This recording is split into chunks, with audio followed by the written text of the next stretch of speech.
at you. Okay, it's Monday. Hi, Melanie. Let me get my glasses on, child. Hold on. Okay. So, Miss Lady Pat, Letitia Scott, and Mrs. Nell's boys. That's right. Okay. How is everybody? How was everybody's weekend? Hi, Nathaniel. We got Nathaniel in the building, child. Nathaniel wants the Boy Is Mine recap, which I'll do that. We got to talk about the Boy Is Mine tour. If you haven't gone to the show, I highly recommend it. Okay, let's do shout outs. I'll tell you about the Boy Is Mine tour briefly. I'm going to bring on Dustin, Kimmi.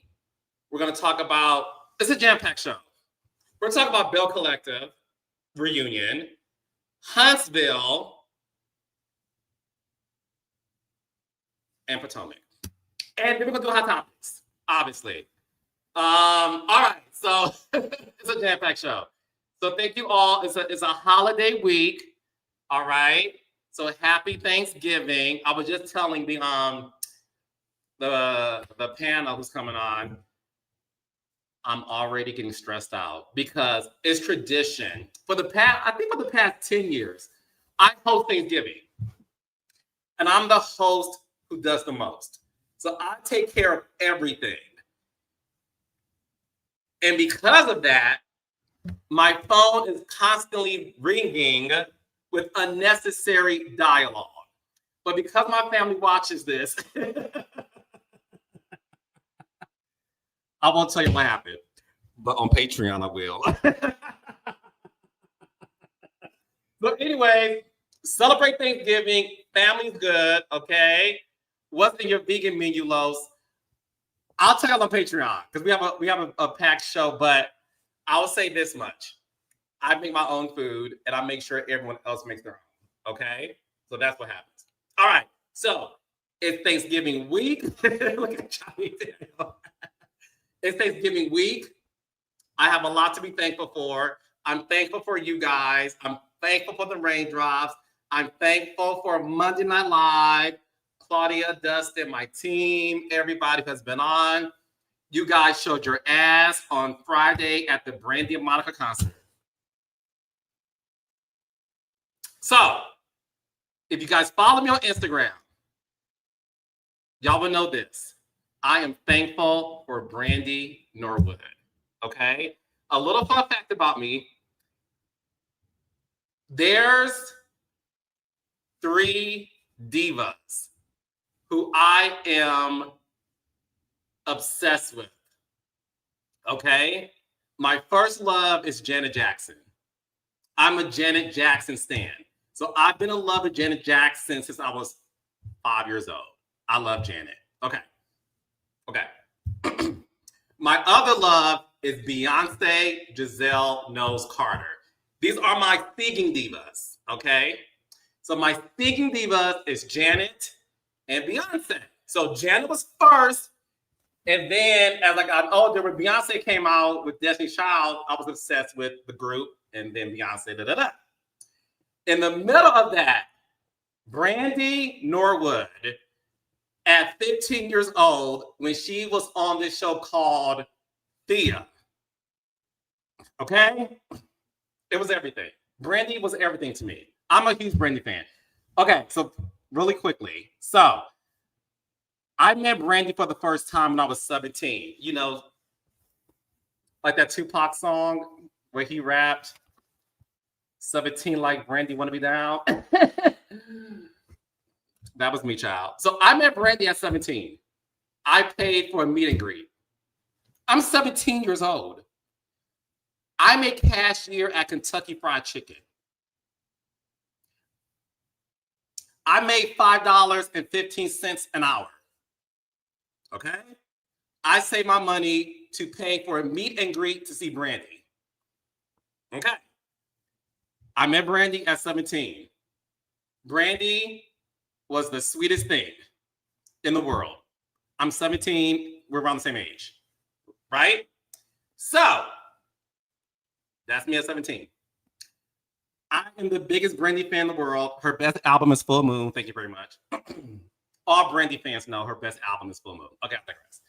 Anyway, so as I gotten older, I've always been like, I would love to like meet Brandy again as Carlos King. Y'all gotta keep it real. I was like, I wonder if Brandy like knows who I am or whatever. I'm older now. You know, I'm established. I'm just curious if she like knows the kid. So anyway, long story short, Nate, never say never is a close second. But Full Moon is everything. Okay. So long story short, I was set up by her publicist named Vaughn. Shout out to Vaughn. Vaughn is her publicist, who said, hey, I got you tickets and to see Brandy. And I got you some backstage passes to see Brandy. And I said, okay. So I go to the theater, arena, whatever it's called. And I'm late, okay, because it's in Jersey, and I was in Brooklyn, and it's like an hour and 20 minutes. So I'm late. They said be there at 7. Carlos King like get you to 7:30. So I got there at 7:30. The raindrops are like, "We love you, Mother Not Live. We love your podcast."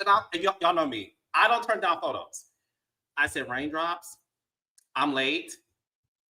Get this picture and get it now." My raindrop said, I don't care that you're late. We getting this picture anyway. What I gonna say? I said nothing. I said, okay. So I'm literally walking up the escalator. The raindrops are taking pictures. And the whole time I'm like, I am going to miss Brandy. Oh, I love the raindrops and I can't say no to them. So I'm taking pictures. I go up the escalator. I'm in the VIP. So I walk in, okay? I'm gonna paint the picture for y'all. I don't get nervous to meet anybody. Nobody. And I'm not even nervous. I'm just more so like curious. Like, okay, so this is what happened. I walk in, I see my girl Candice Grace. Shout out to Candice Grace. So Candice Grace knows I'm a Brandy fan. So she looks at me like, bitch, and takes out her phone and she's like, and I said, right? So Candice Grace, honey. So I walk in and this is a true story. I see her publicist Vaughn. I say, hi, Vaughn. Thank you so much.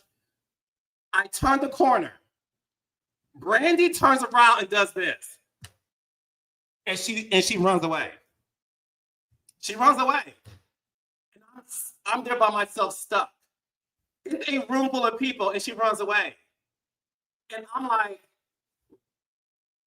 oh my gosh, she doesn't like me. Maybe she thinks I'm messy. So I'm going to my head like, oh my God, I don't think she likes me. She runs away.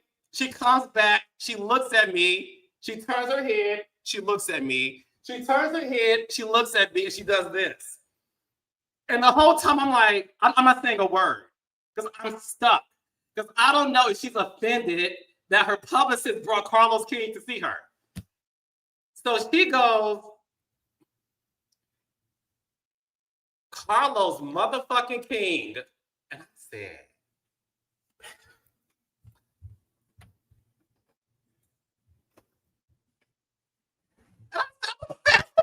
and she said, I love you. And she said, Carlos fucking King came to see me? You're Brandy. She said, you're Carlos. And I said, but you're the book of Bible. And she said, no, honey, I love your interviews. She said, I watch all your interviews. She said, baby, you be on the boat with Keisha Kayor and shit. And I said, now you watching me and Keisha Care on the boat. What is my life right now? And she said, baby, you begin them interviews. And I said, can I interview you? Can I interview you? And she's like, I got a book to sell. I said, I know, I'm going to help you sell books. I'm going to help you, Brandy. I'm going to help you. And she hugs me. This is the best part. Now, I'm not going to tell y'all everything because I feel like some things should be kept private. Okay, so don't be mad at me. It's her story to tell, not mine. She takes out her phone and she starts recording me. And on her phone, she is saying the nicest things about me. Like the nicest things about me. And I'm not going to tell you what she said. She also gave me some good advice. I'm not going to tell you what she said. And the whole time I'm like, I can't believe this is what's happening. So I bowed down to her and I said, thank you. And she was like, no, baby, you. She said, you? And she kept doing this. And then she gave me words of wisdom. And then she gave me the tightest bear hug. And that's what happened. Oh,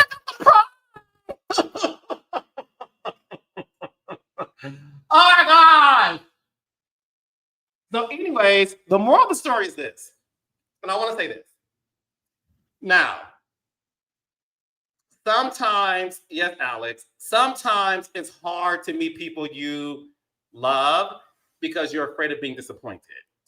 But the reason why I brought up me meeting her at 17 is because I want to say this. She's exactly the same person she was at 17 when I met her as a fan. And I'm still a fan. And I am the fan.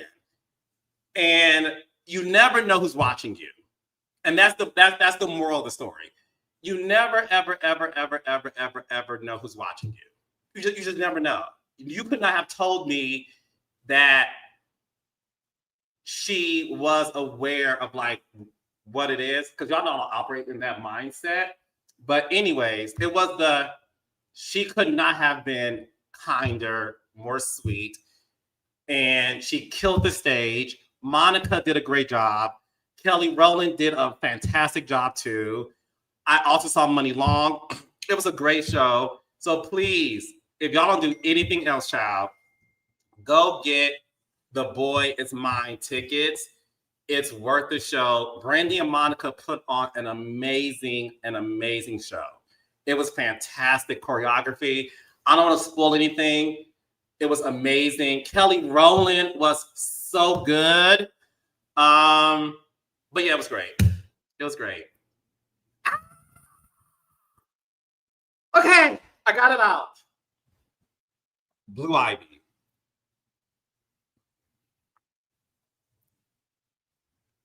Okay, I got it out. So that's what happened.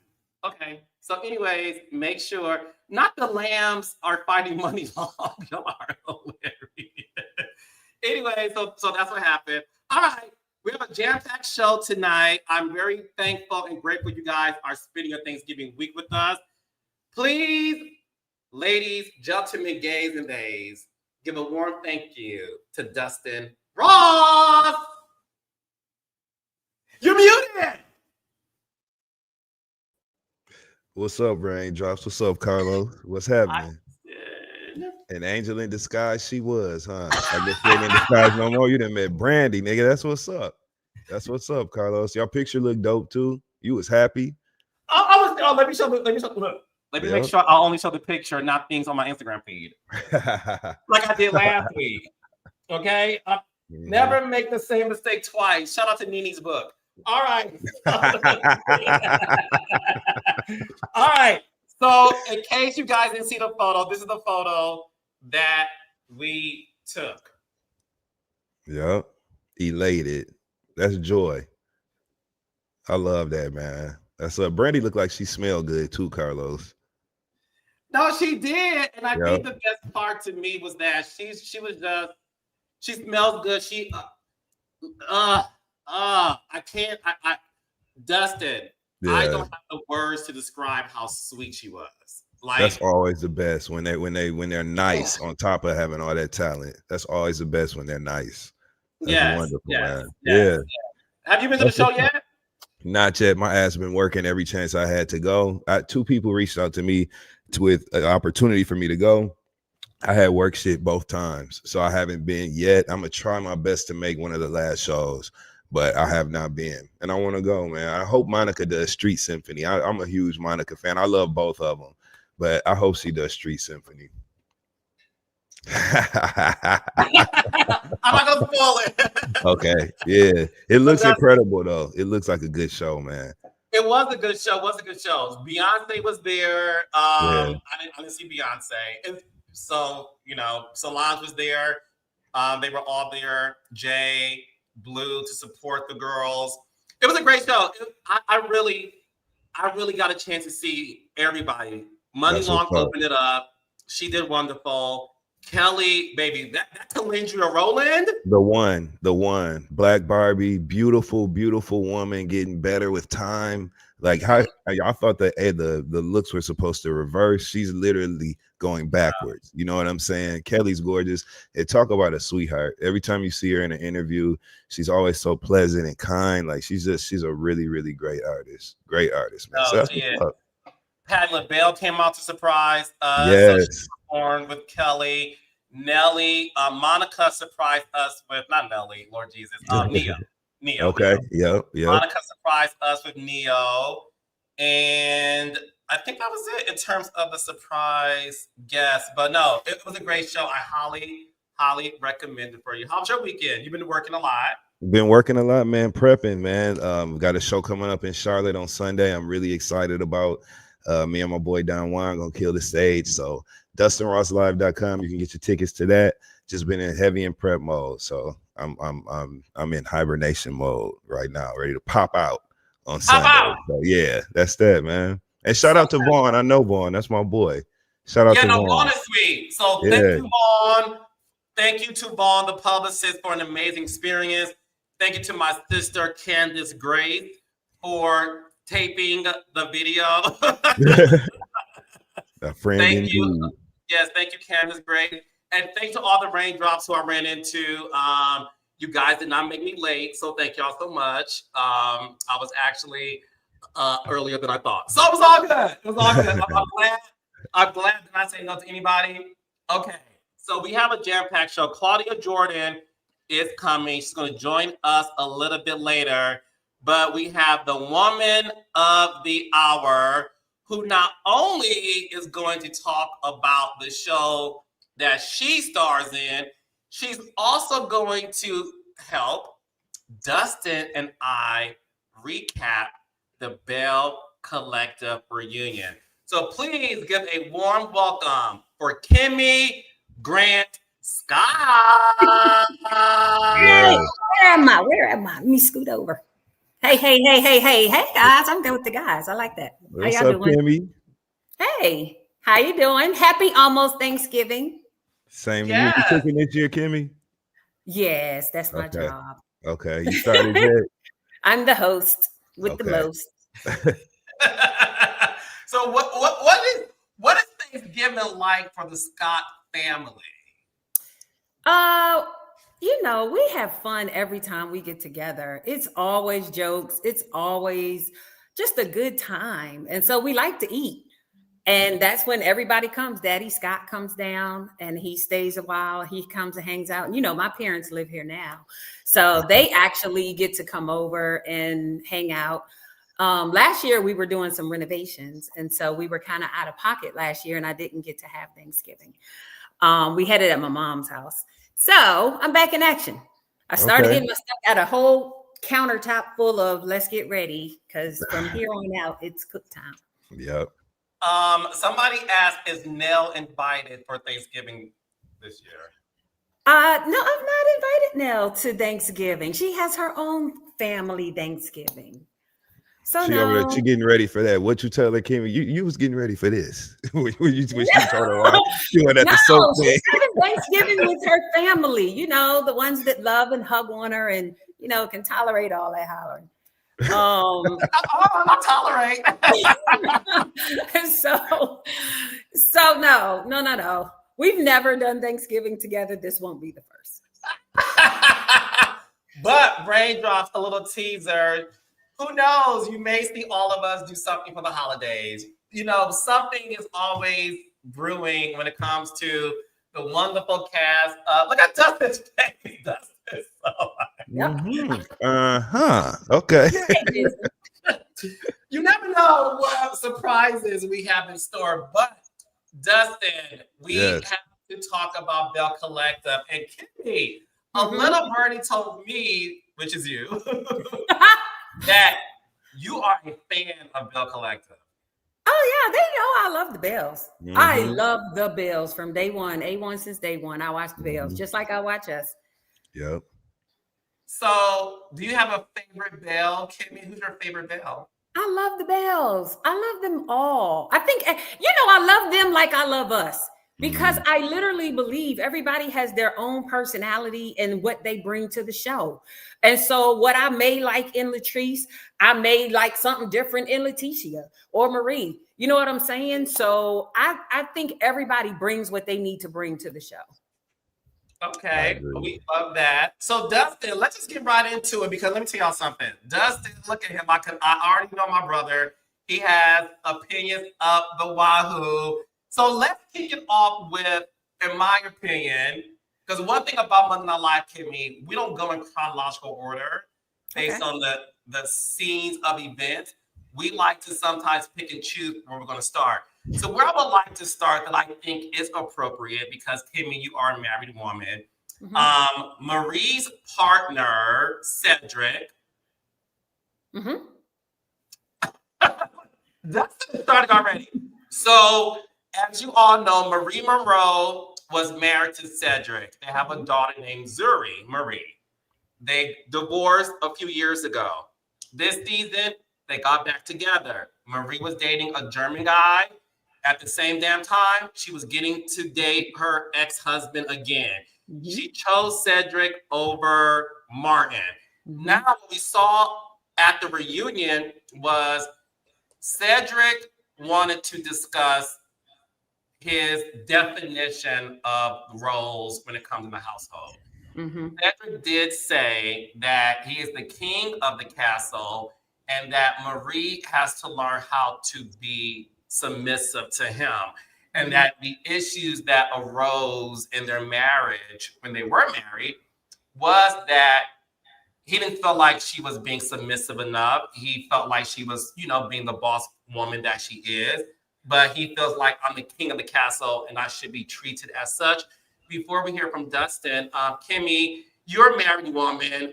What are your thoughts on Cedric's POV? I think it's a lot of guys' POV. I think a lot of guys feel like because they have a member, testosterone, that it makes them by default the head of the house, the king of the house. But at the end of the day, I agree with Marie's take. Like, you got to actually be the head of the house, the king of the house, to earn that submission. I agree with this concept. Like, people will probably say, I don't have any problem with submission either by definition. You can be strong and independent in whatever it is you want to do.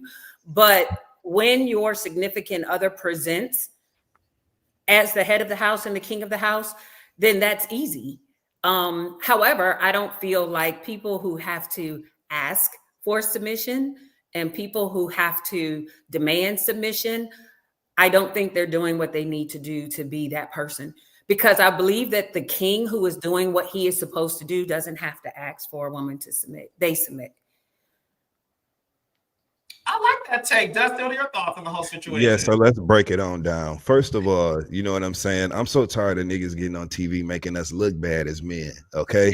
Kimmi hit the nail on the head when she said that you really don't even have to ask to be a leader, right? It is something that you demonstrate, okay, with your behavior and with your attention to all the matters at hand, and even those that haven't even surfaced yet. Okay, it's called taking the lead. You don't sit up on TV with no socks on, leaning in, repeating a bunch of bullshit you done heard somewhere from a nigga on a podcast microphone that you agreed with because it made you feel good about yourself.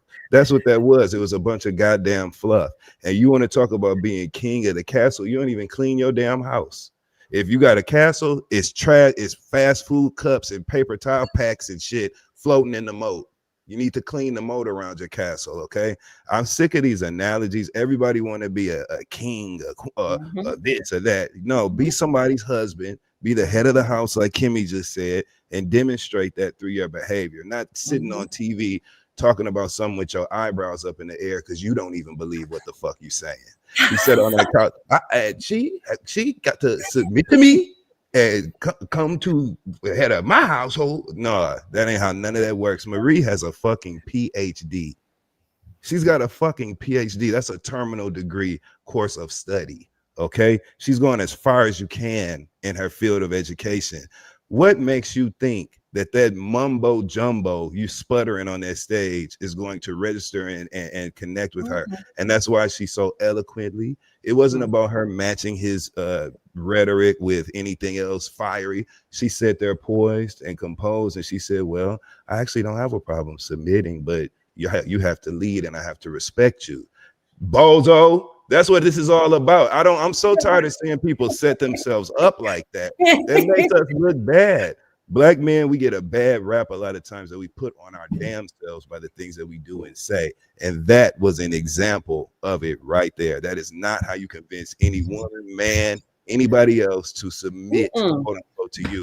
And that language ain't cool either. Yes, words mean things, but there's a context and a connotation attached to certain words. You sitting up there telling a woman to submit in 2025 with all the shit going on with women's rights, them not having control over their own bodies legally, it ain't the time for that played out, antiquated ass rhetoric. That really was not a smart thing to do. And this coming from somebody who, like Kimmi, watches the Bells, been watching since day one, and was happy to see Marie and him back together until he opened his mouth. I'd even let that dirty ass house slide because y'all can call somebody to clean that up.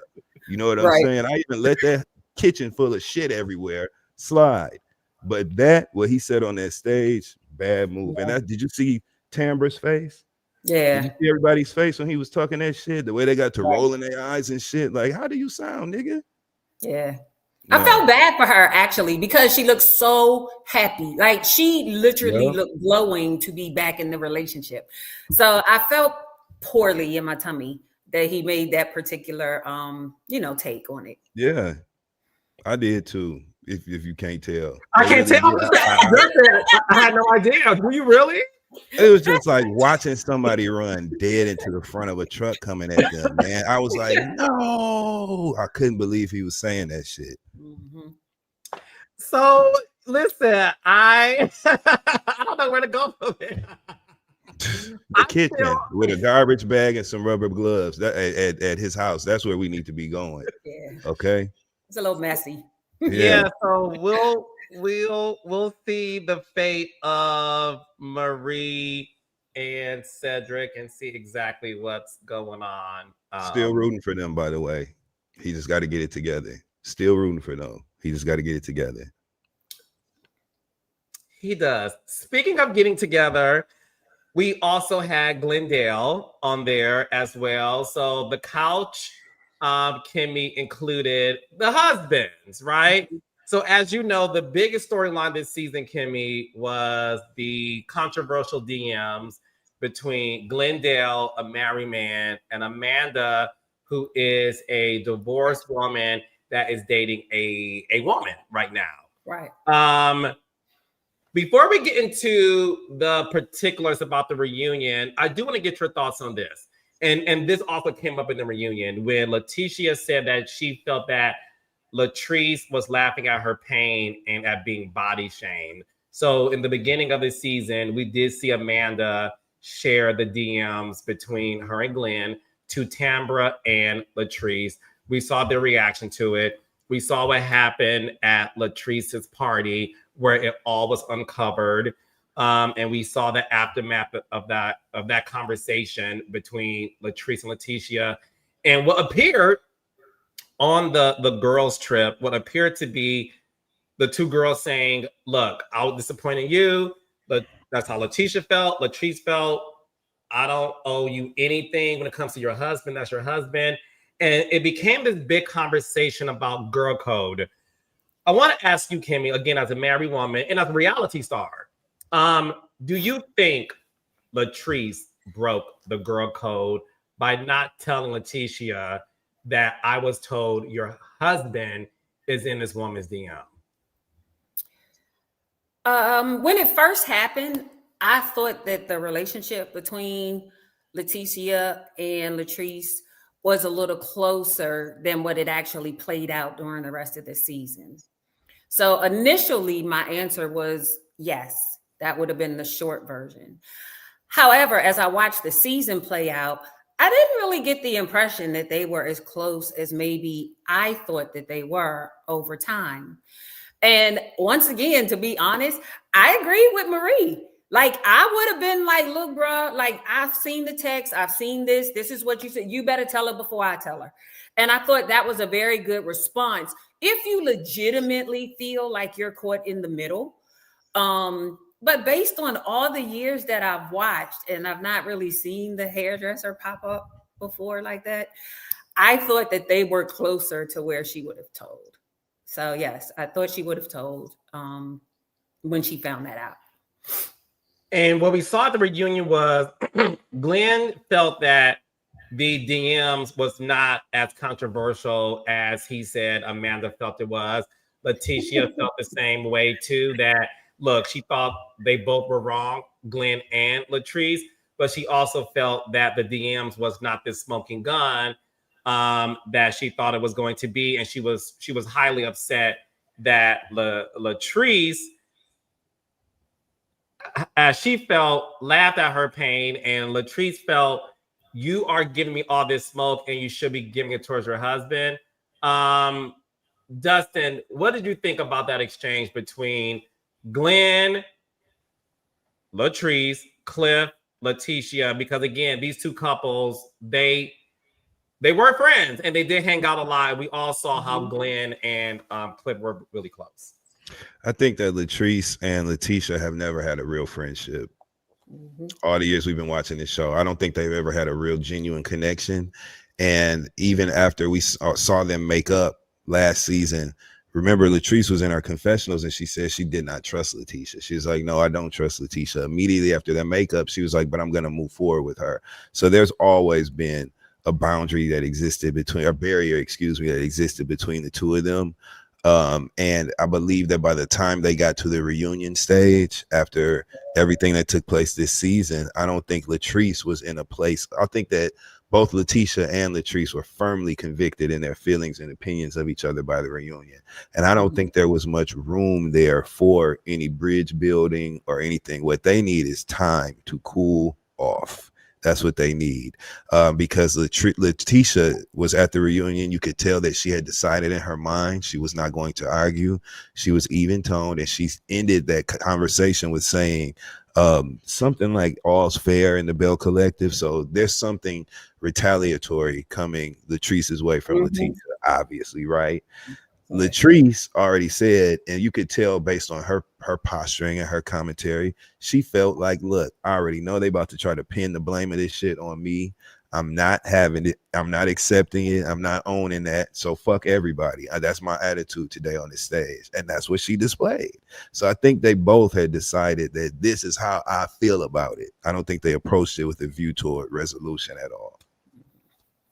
Kimmi, what are your thoughts about that? Do you feel like you wanted Glenn to do more? Do you think Latrice got blamed for the actions of another woman's husband? What are your thoughts about the whole situation?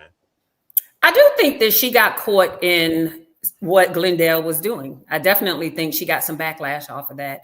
I think that Glendale shouldn't be in people's DMs. Like, I just don't. I agree with the concept that I don't care how innocent you think it is, and they DM me first. all of that, I think, is foolishness. I don't think you should be DMing back and forth to anybody. I think you're setting yourself up for a problem. And so no, I agree with Dustin 100%. I don't think by the time they got to the reunion, there was going to be any fixing, by that particular point. I don't think that there was going to be any fixing whatsoever. And I don't know what more Glenn could do. Like, he'll mess up and he makes up, and he'll mess up and he makes up. He's got to just keep the straight and narrow. Like, he's got to keep the straight and narrow and be consistent in whatever it is he's promised at this point to Leticia. Yeah. Dustin, what do you think is going to be, if you had to choose, what is more likely to happen? And Kimmi, I'm going to ask you this too. What is more likely to happen? Leticia and Glenn staying together, or Leticia and Latrice being friends again? Leticia and Glenn staying together. Yeah. Leticia and Glenn are in love. So people can say what they want about the complexities of their relationship, but those are two people that love each other for sure. And they're both, Leticia is very committed to keeping her family unit together. Both of them love their son tremendously, and you can tell by the way they parent him, they want to work out. I don't see the same commitment to survival displayed between Latrice and Leticia in their relationship. So I definitely think Glenn and Leticia will stay together, and hopefully, right, there's some conversation that Leticia and Latrice can have after Leticia gets Latrice back, because we know that's coming, right? Hopefully that spawns some sort of conversation where they can really get down to the bottom of things between them and run that show. You know what I'm saying? The way we want to see them do it. So I don't know. Like, Dustin's here. I came on the right night. What he has is time.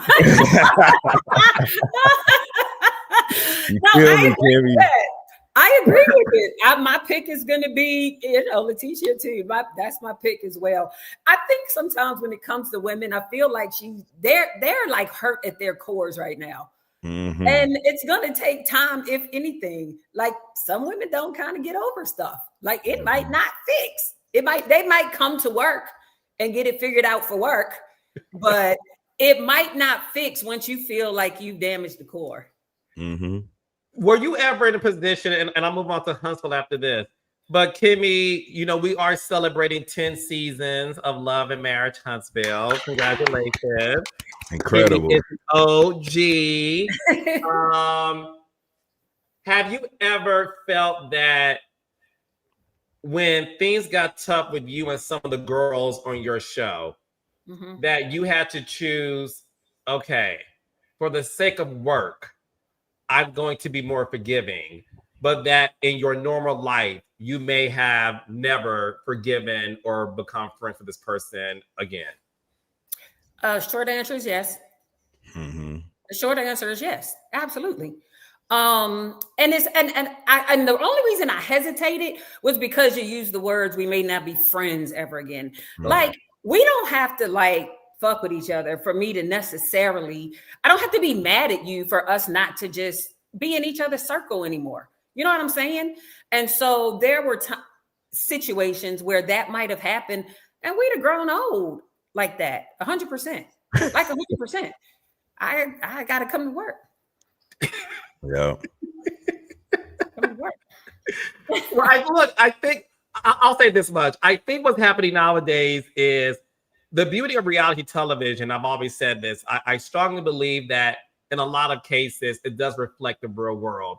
I think in any job, like you said, like when coworkers at any corporation or establishment may have an issue, one of the things that happens is we make a great team when we're involved in a project. But it doesn't mean that once we clock out, we're having drinks afterwards. And I think, look, because again, I've been doing this since 2008, and which is what, 17 years. So gone are the days, and this gonna come from me. Gone are the days of this belief that everybody hangs out. I think on these shows, what you will see is that 90% of them are friends in real life. Yeah. You know, when you look at Huntsville, I will say, you know, with Huntsville now, listen, your family with Letitia, Mhm. you and Destiny has come a long way, Mhm. right? You really do like Trisha. Like y'all really do hang out. And the thing with Nell that we'll get into later, that to me is what's interesting because it is trying to find this commonality. But what I will say about Huntsville and Bells and even some of the housewife shows, the majority of those people do hang out outside of filming. But yes, it is the reality of the fact that we make a great team at work. And in some cases, we may not have that strong bond like we used to, but there's no beef outside of work either. Right. And let me add this though, too. Even though you may not be besties at the time, the other thing that reality does when you come to work is that there oftentimes you are scheduled to have a conversation. And it may be a conversation that in normal life, you're like, yeah, what I ain't doing is that. Mhm. You know what I'm saying? However, since you're here, let's go to work and let's have the conversation. And I'm saying this this is real time, real life. Sometimes things come out of those conversations that you wouldn't have normally had that do actually make your situation better. Yeah. And it's a conversation that you wouldn't have normally had. And you would have been like, you know, two ships in the night. Yeah. So there is a piece of reality where the show, by definition, requests that you do some things that is out of your normal comfort zone. And it's to the benefit of your relationship. Yeah. Mm-hmm. Yeah. Let's get into Huntsville now. We are back. Listen, guys, I want to say this, and Kimmi knows I ain't lying. I don't control the breaks. I don't manage the breaks. The cast don't manage the breaks.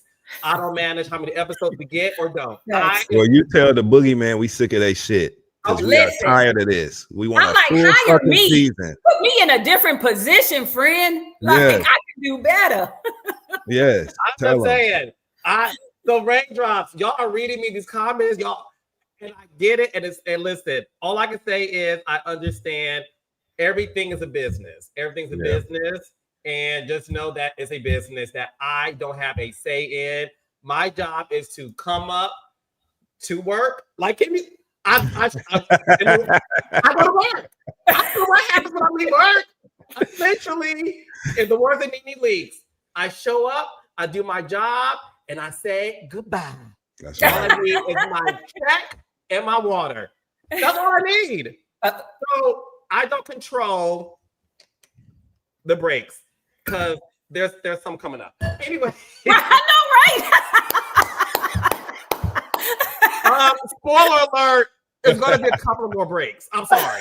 You heard it here first. Don't get mad at me. Stay with us, child. Right. There's another break coming up. No shame. It's happening. I ain't lying to y'all. It is. And y'all ain't gonna like it. It is what it is. Okay. Now, with that being said, I do want to get to Huntsville. I want to talk about a few scenes in last Saturday's episode, but first we got to get into the fact that Trisha going to therapy. Dustin, listen, my girl Mia Thornton on Potomac, I gave her the name Mia Be Lying. The girls took that and said, Carlos, Trisha Be Lying, right? And I call her that at the reunion. You'll see. Anyway, so with that being said, Trisha goes to therapy, and like the commenter said too, she felt it was the best scene of the season.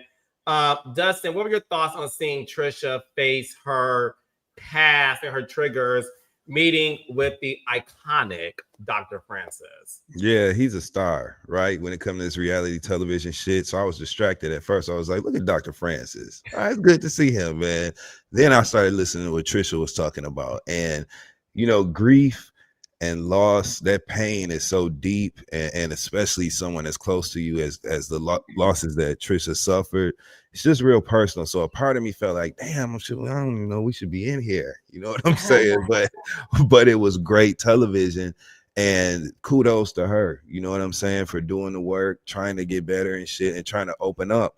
A lot of the challenges that people had connecting with Trisha in the beginning was they felt like she was, blocked. There was a block there, you know, and she wasn't really emoting and coming alive. They said she would just grunt and, you know, nod and stuff. And now she's opening up, and watching her have those conversations like she had with Dr. Francis. That was great. That was great television. And shout out to her for even being willing to share that. I thought it was dope. And Kimmi, what did you think? Because that's your girl, baby. So did you feel like after watching that scene, you learned a lot more about Trisha? Well, in all fairness, I think I have an easier time talking to Trisha than maybe some of the other people. So I could appreciate that other people were able to, you know, see this side of her. Quite frankly, I like the scene. I called her to tell her, texted her to tell her, between her and Zayd and Dr. Francis, it was everything for me. Like literally, it was everything for me. And I told her I loved every moment of it, because it takes something to bring that wall down so everybody else can see the Trisha that like we hang out with. I loved every single time. And let me tell you, I like Dr. Francis too, because in my opinion, Dr. Francis was a little aggressive in the beginning. He used to holler at people and talk rough. I love how he handled her so gently. I promise you, it gave me goosebumps when she needed a moment and he was just like, take your time. Yeah. Like it literally was a whole moment in that. And I was like, kudos to Dr. Francis for that, because he handled her with kid gloves and I appreciated it. Yeah. Yeah. No, shout out to Trisha. I'm proud that she listened. As Kimmi, you know, when you are like, hey, I think it would be best if you see therapy, that's not something no cast member wants to hear. And Trisha really understood that she needed it.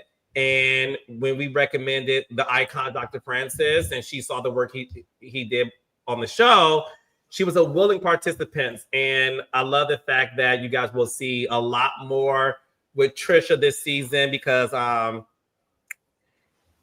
things happen. Now, with that being said, Kimmi, we got to get into what's happening with Destiny and dating. Okay. So listen, Destiny, hi. I know you're watching, Destiny. Hello. Hi, Destiny. Hi, Destiny. What up, Des? Thank you. Okay. Now, Destiny, do us a favor and don't send me no text messages. All right. Or me. I love you, Destiny. Okay. So, one thing I love about this season is the fact that we get to see what life is like for a single woman in a small town. I don't think the world knows how fascinated I am about seeing a divorced woman date in Huntsville and what that looks like when there isn't a lot of people in Huntsville, but Slim maybe Pickens. You said what? It's Slim Pickens, Slim right? Pickens. Yes, but baby, Destiny shows some muscle picking. So let's just get into some of these men she has chosen, excuse me. At first she was checking for Kimmi's son Jalen, and then I know you didn't, Carlo. You went way back, didn't you? Is Jalen the one that got away, Kimmi? I don't think they were checking on that level. There was just some energy there. But I don't think it was quite to that level. You know, Jalen likes an attractive lady. Yeah, no, Destiny's cute. So listen, you got fine ass Destiny in Huntsville. So Destiny was dating Lance, Miss Nell's son. She then saw the security guard last season that they were giving googly eyes, as Kimmi would say, to each other. And she found out that Twan is his name, but he's also the god. He's Lance's god brother, right? Then it's Will. Will is the best friend of Ken. So Destiny has two options that we're seeing this season, and that is two tall chocolate brothers who has never missed a day of a tricep workout. Now, with that no being days off.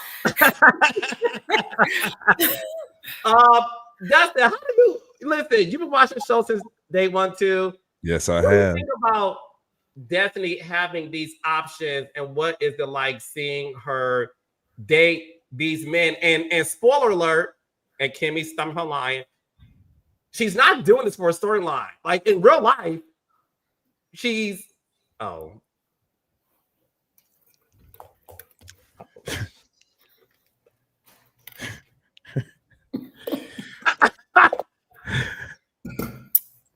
Dustin, give me 1 second. Okay. Kimmi, you think Destiny is doing this for a storyline, or she really? I didn't say one word. I didn't see. This is where everything goes left. People put words in your mouth. People say I phrased it because I'm a journalist. Hey, Portia, I phrased it with the 5 W's of journalism: the who, the what, the when, the where, the why. But it was a D. I asked you, do you think? I didn't put words in your mouth. No. When I saw the googly eyes, there was a clear attraction immediately. That was a blind man could see it. Okay. So my answer is no. No, that's not. I promise you, I wasn't doing anything low-handed, low-key, shady. I was drinking a sip of water. No, I felt like when she saw Twan, it genuinely was an attraction. Like she lit up, like her cheeks, little apple cheeks. So no, my answer is no. I think she genuinely was attracted. 100%. What about Will? I think Will's a good look. Will's a little arm candy. I don't know if she was equally. I didn't get the same vibes. And I could be wrong. 100%. I have no issue with being wrong. Dustin Ross? Yeah, honestly, my first thought after seeing her initially in that scene where she was with I don't want to say no damn googly eyes. Twan. What's his name? Twan. Yeah, when she was with Twan, all I could think was this what the hell she should have been doing. She should have been filming fun, flirty, I'm single, you know what I'm saying? This is my life type shit instead of being mixed up in beef with the other cast members and shit. Like, show yourself being a young, pretty, you know what I'm saying, single woman that's dating in Huntsville. We want to see that. And I think that that's a great story to tell post-divorce, as opposed to, oh, my life is so broken up, you know what I'm saying, whatever. Like, show the fun part. Like, yo, I'm actually dating, these are the guys I'm interested in. I'm trying to choose between which one of these niggas I really like, you know what I'm saying? Show that. So I actually don't think there's anything wrong with her dating all of them. I think that all of them dated her. So you know what I'm saying? It ain't like she's the one giving herself around, you know what I'm saying? They're giving themselves to her, dating her. So I think that is cool. And I would like to see her do more of her single life, destiny, and on the city, you know what I'm saying, type vibes. I like seeing that. It was good. And also, her personality came out in those scenes. When Destiny's not defending herself or defending something, she's fun, she's funny. Like, it was just a totally different Destiny, and I like that. I like seeing that. So yeah. So what I also like seeing is, look, I love when I see the cast come together and everybody is in the same room. And we saw that as the Fletchers hosted Fletchtivities, right, Kimmi? Mm-hmm. Okay. Which is game. Me too. Okay, it's game night, right? Mm-hmm. So, Letitia Scott, no, Dustin does it better. Go ahead, Dustin. Letitia Scott. That's how Miss Nell always says Letitia's full name. 100%. And quite frankly, Carlos and them should feel some kind of way that they cut it out Saturday. Because she said it plenty Saturday. And it got cut out. If you watch the show and when she say Letitia Scott, she's upset. So as much as I don't have no problem, when you say Letitia Scott, she's upset. And they cut it all out. It's all gone. And it needed to be there because people can relate to it at this point. People know what it means at this point. What didn't we see in that scene, Kimmi? Tell us some of the stuff that got cut out that we needed to know about in that scene. That's what I want to know. I want to know, fuck it, we're going to ask. You know what I'm saying? I want to know, like, what we did not see in that scene that would have offered more clarity, things that we should know about that we did not see that was cut in that scene. Was there anything that we need to know about, Kimmi? Yeah, was there? This is the thing this is like fundamental journaling, vlogging and fans. Anytime you see the entire cast, we've been there for 4 to 6 hours. Yes. 4 to 6 hours. The entire cast. Easy. And so when you see a 20-minute clip, to be sure that there's things that are missing. And so as you watch and you listen and you say, well, Kimmi popped off for nothing. Did she? Right. Did she? Well, tell us, because the thing is this, and just so the world knows, because the world thinks I'm this magician. Kimmy's right. So the thing is, we film an all-cast event or every show. It's at least 4 hours. So what's funny is, so Dustin, I'll get the 1 hour version of the episode. So that's I'm curious too. But Kimmi, like, so explain to us, Kimmi, which is why I love having you guys on. What led up to you threatening to push Nell in the pool that you felt wasn't completely Sean? Go ahead, Dustin. Dump her in the pool. That's what she was like. It was to dump. I think that's key. The dumping is what made it, So here's the thing. I was extremely frustrated by that point. And it came from frustration. The evening had actually gone fairly well. Like, for the most part, the games, y'all saw Marceau and Martell, fighting for the spoons. It was no altercations. So all of that kind of went pretty smooth until I was of the impression that if Tisha and Nell spoke, that they would actually have a better understanding of the situation. Because I was actually at the first dinner when Nell said from her mouth anything that had transpired as far as her leaving LA.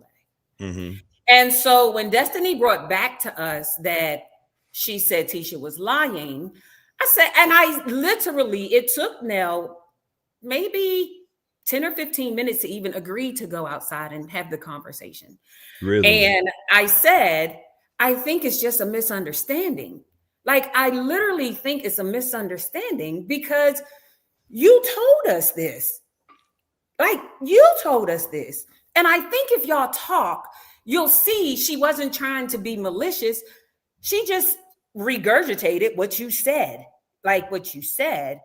And she wasn't lying. I mean, y'all saw it. She wasn't lying because that's what we were told at the dinner. And so when we went out, it was very low key. It was very low key. And I think the energy immediately changed when Tisha asked Nell, well, why'd you leave LA? Even though her tone wasn't elevated at the moment, when she said, it's none of your business, the whole energy on the patio was just different. And it just it permeated. There was even a moment when she said Letitia Scott. And she said Letitia Scott. And I think that it was Trisha who said, well, why'd you say Letitia Scott? Don't you say that when you're mad? Lernell, like, she said it like that.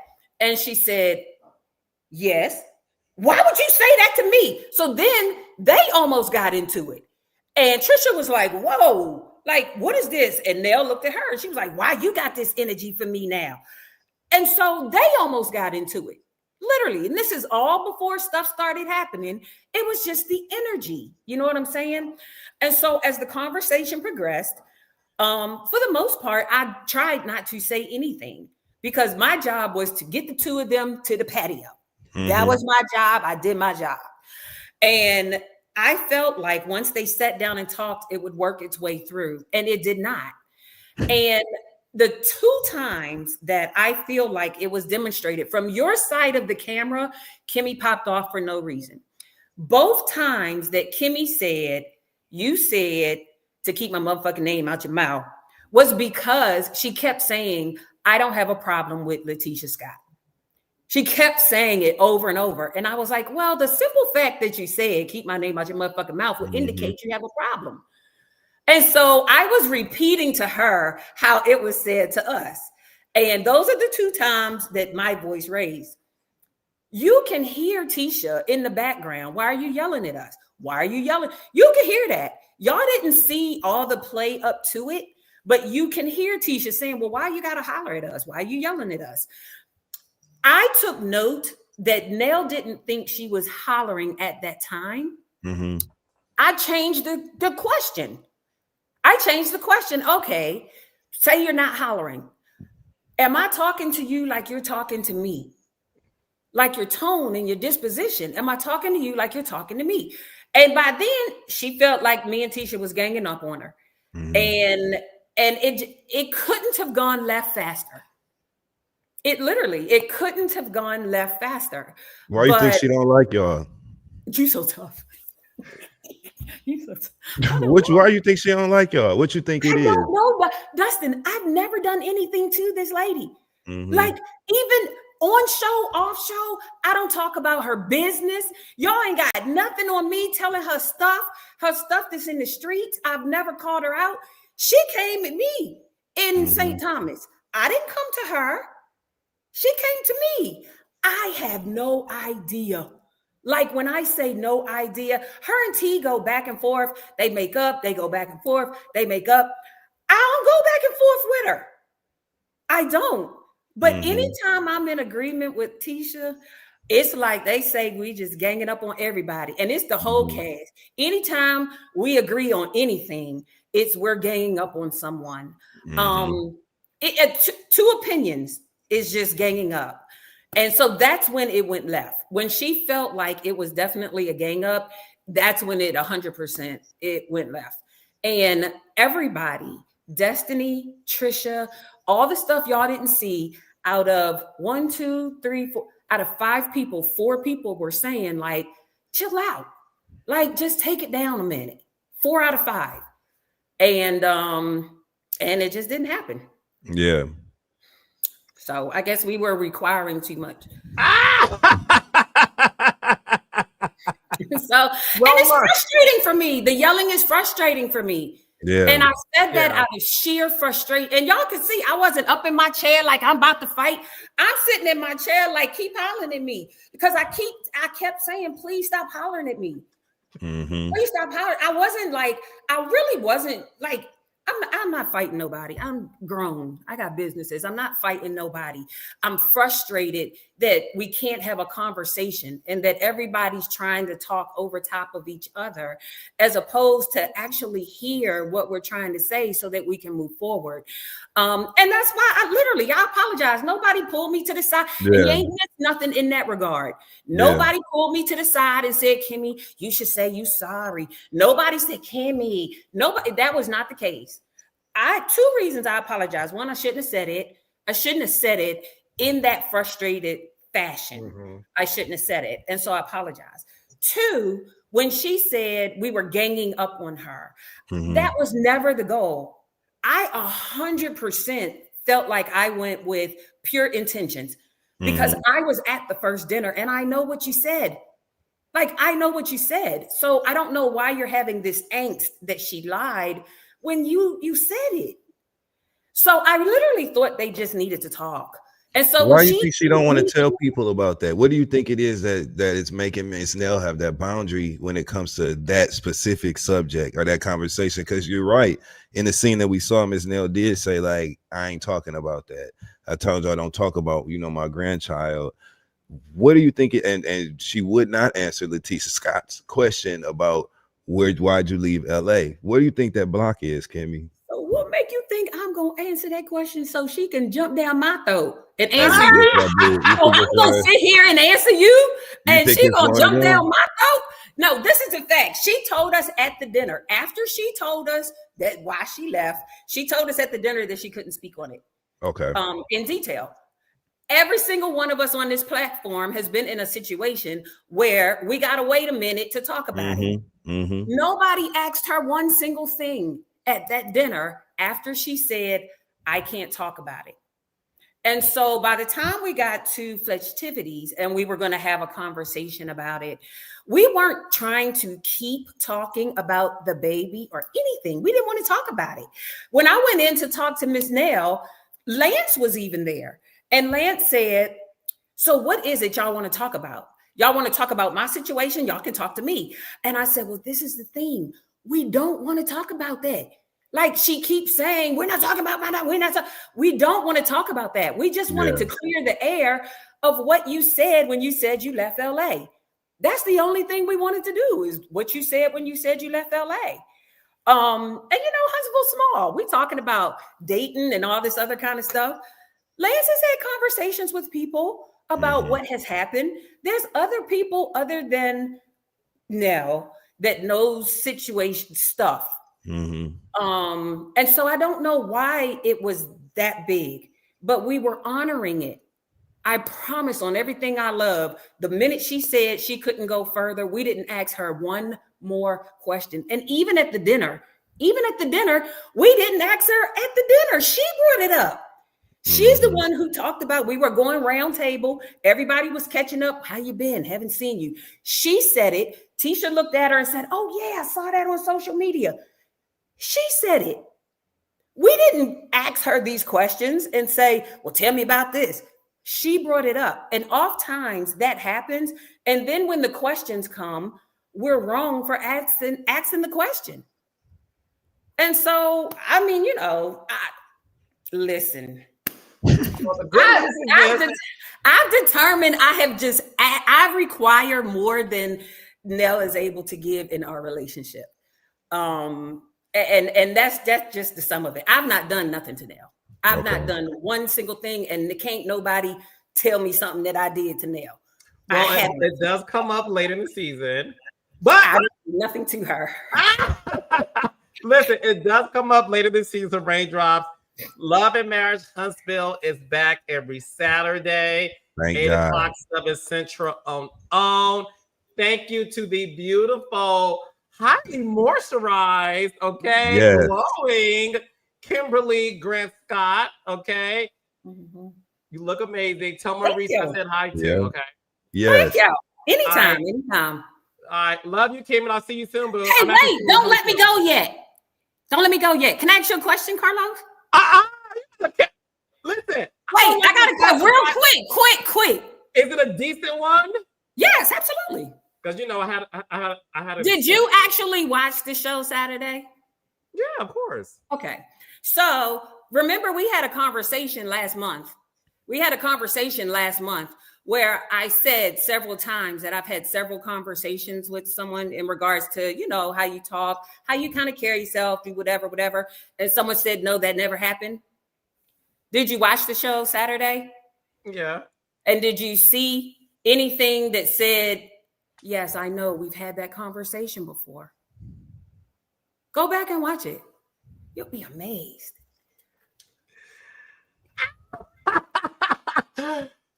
What I'm not is a liar. And I don't care what the fans say that don't like me and want to do something else. What I don't do is lie. So stay tuned, y'all, for the rest of the season. That's all I'm gonna say. And we do get into it later in the season. Thank you for that great teaser.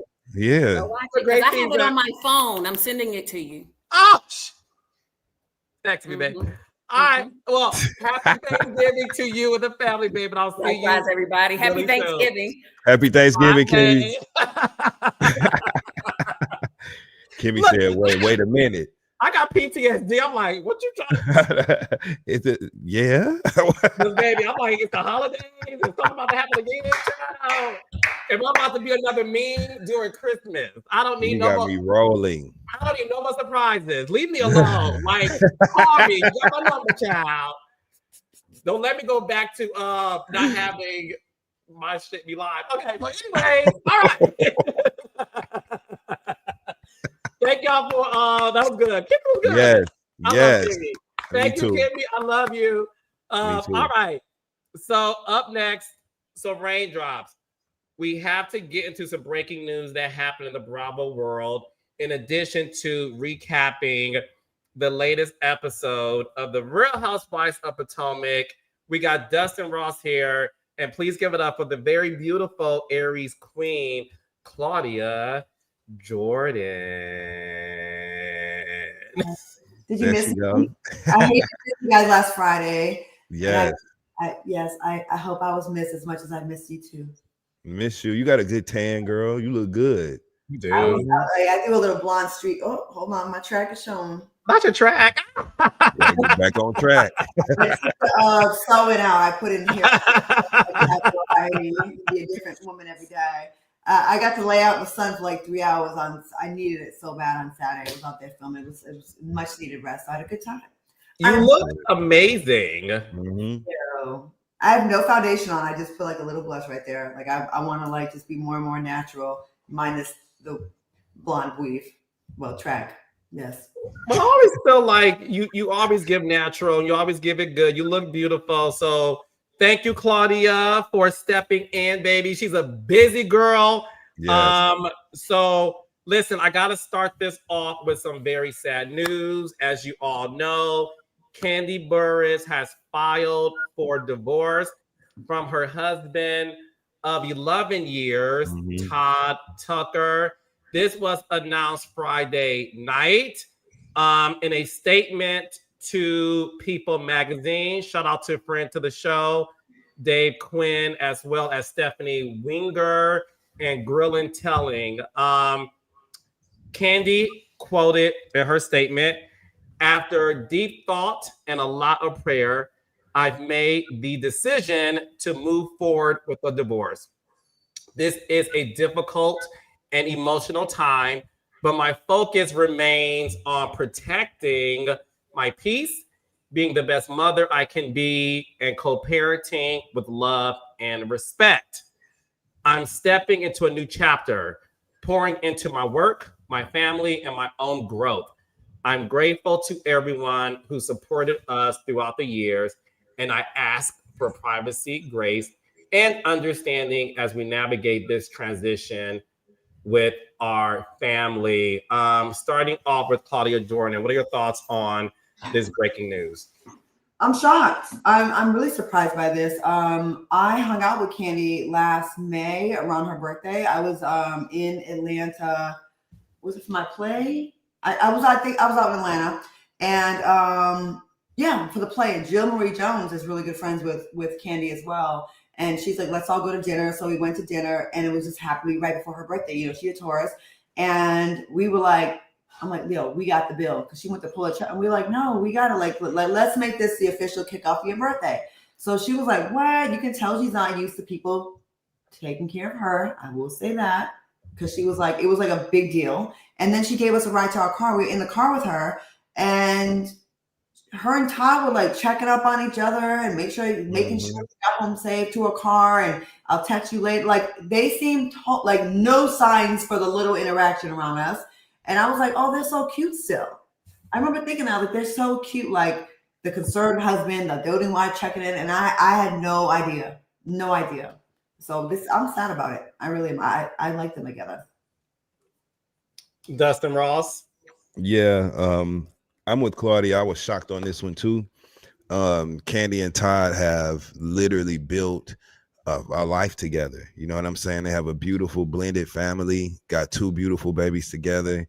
Kandi has always publicly showed a lot of love to Kayla. You know, she claims Kayla, Todd's oldest daughter, as one of her children.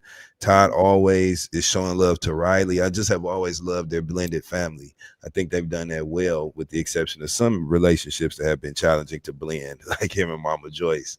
But for the most part, I love what they presented, man. Look, Kandi, I'm going to do what she said in that statement. Kandi asked for grace. She asked for understanding, and I'm gonna give that to her. I'm sad to see their relationship break down. They always had, and much like what Claudia just was referring to, Kandi and Todd to me always had a really cool friendship element to their relationship. They always seemed like they had a lot of fun together. I truly hope that they don't lose their friendship throughout all of this. I hope somehow, some way, since they got kids together and they got to kind of co-parent, I hope that they're able to salvage some sort of friendship, because Kandi actually strikes me as the type of person who can have a cool friendship with her ex. You know what I'm saying? And I just hope that they get there. I'm really going to give her grace and under her and Todd and their whole family. grace and understanding. I know Riley and Kayla are close. I've seen them out in New York City together before, a couple times. You know what I'm saying? Riley did an interview the other day where she was being asked about her boyfriend, and she was like, "Oh, I met him through my sister." Speaking about Kayla, like, I just hope they maintain that connection, although the relationship is ending. You know what I'm saying? And Todd was just hyping up Kandi with the Lifetime Achievement Award she got. Like, he was showing her love and all that, which is good. That does give us like a good, like, maybe they'll keep it amicable and cute and like.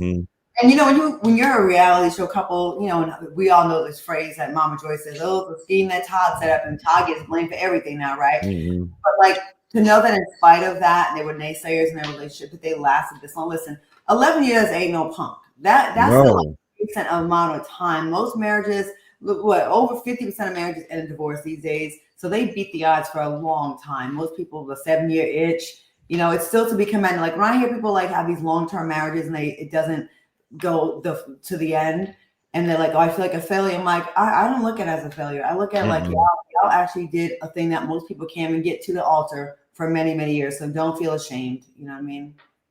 So yeah, it sucks. I like the most. Yeah, she Kandi was on her Speak On It show today, and what she did say is it's a pretty crazy time for her right now. She said, "I'm going to be very honest with you. I am up and down. Obviously, going through a divorce is definitely not the easiest thing. Sometimes you're cool, you're moving, you're mixing, you're moving, you're hanging out with friends. But then sometimes you have your moments of sadness. And me being the tourist that I am, I like to keep those moments to myself. When I was on Housewives, I really couldn't keep moments to myself when I got upset. So y'all would catch me crying. But in real life, my everyday life, I don't really like for those moments to be shared with the world." She added that she added that this is something that has been brewing for a while. So all the times you've been seeing me online, all smiles means nothing. I've been going through it, child. I've been going through it. Life has been lifing me. So if you guys saw the clip, you know, obviously she's obviously very sad about this. No secret. Obviously, I've known them for years. I was around actually in Africa when they first met. So I saw their attraction to each other, you know, immediately, along with obviously the people who were involved in the production at that time. That was season 4 with Africa. And then they got married after season 6. Yes, they got married after season 6. And look, it is very sad. It's very sad when, you know, two people, you know, fell really hard in heels and love over each other. And 10 years is a very long time to be married. It's tough to be married in the limelight for sure. We don't know any other reasons because Kandi wants to keep this private. And that's what she has chosen to do. I do want to ask the range off because obviously a lot of you guys come from the Housewives world, watching the show since day one. Let me know in the comments. Is this something you guys are surprised? You know, we've seen all the y'all are digging up all the archival footage, not only from Housewives, y'all also digging up archival footage from YouTube stuff as well. So Raindrops, let me know in the comments your thoughts on this. Did y'all see this coming? Are y'all surprised? Let me know. One thing that has been the talk of the weekend, so much so that even our friend Kenya Moore had to step in the comments to state her thoughts on it. So there is a viral clip that has resurfaced, and it's a viral clip of Todd talking to Kandi as she's getting glam done. And in this conversation, Todd is raising the questions about a man wanting half the money in the divorce, right? Claudia and Dustin, have you guys seen this clip I'm talking about? Yeah. Okay. So in the clip, I'm gonna of course paraphrase it, guys, because I can't play it. But in the clip, Todd is saying that look, he feels that if a man was brought into the relationship with a woman who was established that had money, but his involvement in said woman's success has ballooned. Todd felt that the man should be able to get something out of it financially. Kenya Moore made a comment. I want to get Dustin and Claudia's thoughts on it. Kenya Moore made a comment, and she said, and I quote, "It's a husband's job to support his wife. However, he can, and vice versatility." I think Kenya meant vice versa. Autocorrect. That doesn't mean a payday. That is what support looks like. Claudia, you've been married one time. What are your thoughts on that? You know, Todd raised a question that was also brought up on Love and Marriage Huntsville. What are your thoughts that if a man that you are married to and you are a woman that has success, the moment he enters your life and collectively or courtesy, whatever, your career has ballooned and you're making all this money since you've been with him and he has helped you with certain things, does he deserve some of your financial success? Whether it's half of the money, some of it, what are your thoughts? I've never thought either spouse, husband or wife, should get half of the other person's money that has working. And that even goes for women. The thought that you can marry someone and then it doesn't work out and you're entitled to maintain a lifestyle like I had, I should still get the benefits of being with you, even though we broke up and maybe I even cheated. Not saying he did, but I'm just saying. Do I think someone should be left desolate? No, I do not. But I'm never going to be, no one could ever make me see the 50% thing. When I'm the one going to bookings, working crisscrossing the country, doing all that, and you're supposed to support me as my partner, and I'm supposed to support you. Should we get something? Yeah, there will be some assets that, they will go through the stuff that they acquired while they were together. They did have businesses together. I did read a bunch of the stuff that was out there about how a lot of times Kandi financed a lot of his ideas in businesses that did not all became successful. So I'm sure that's probably a strain. I don't know, but I'm sure it's a strain. But hell, the fuck no, no, absolutely not.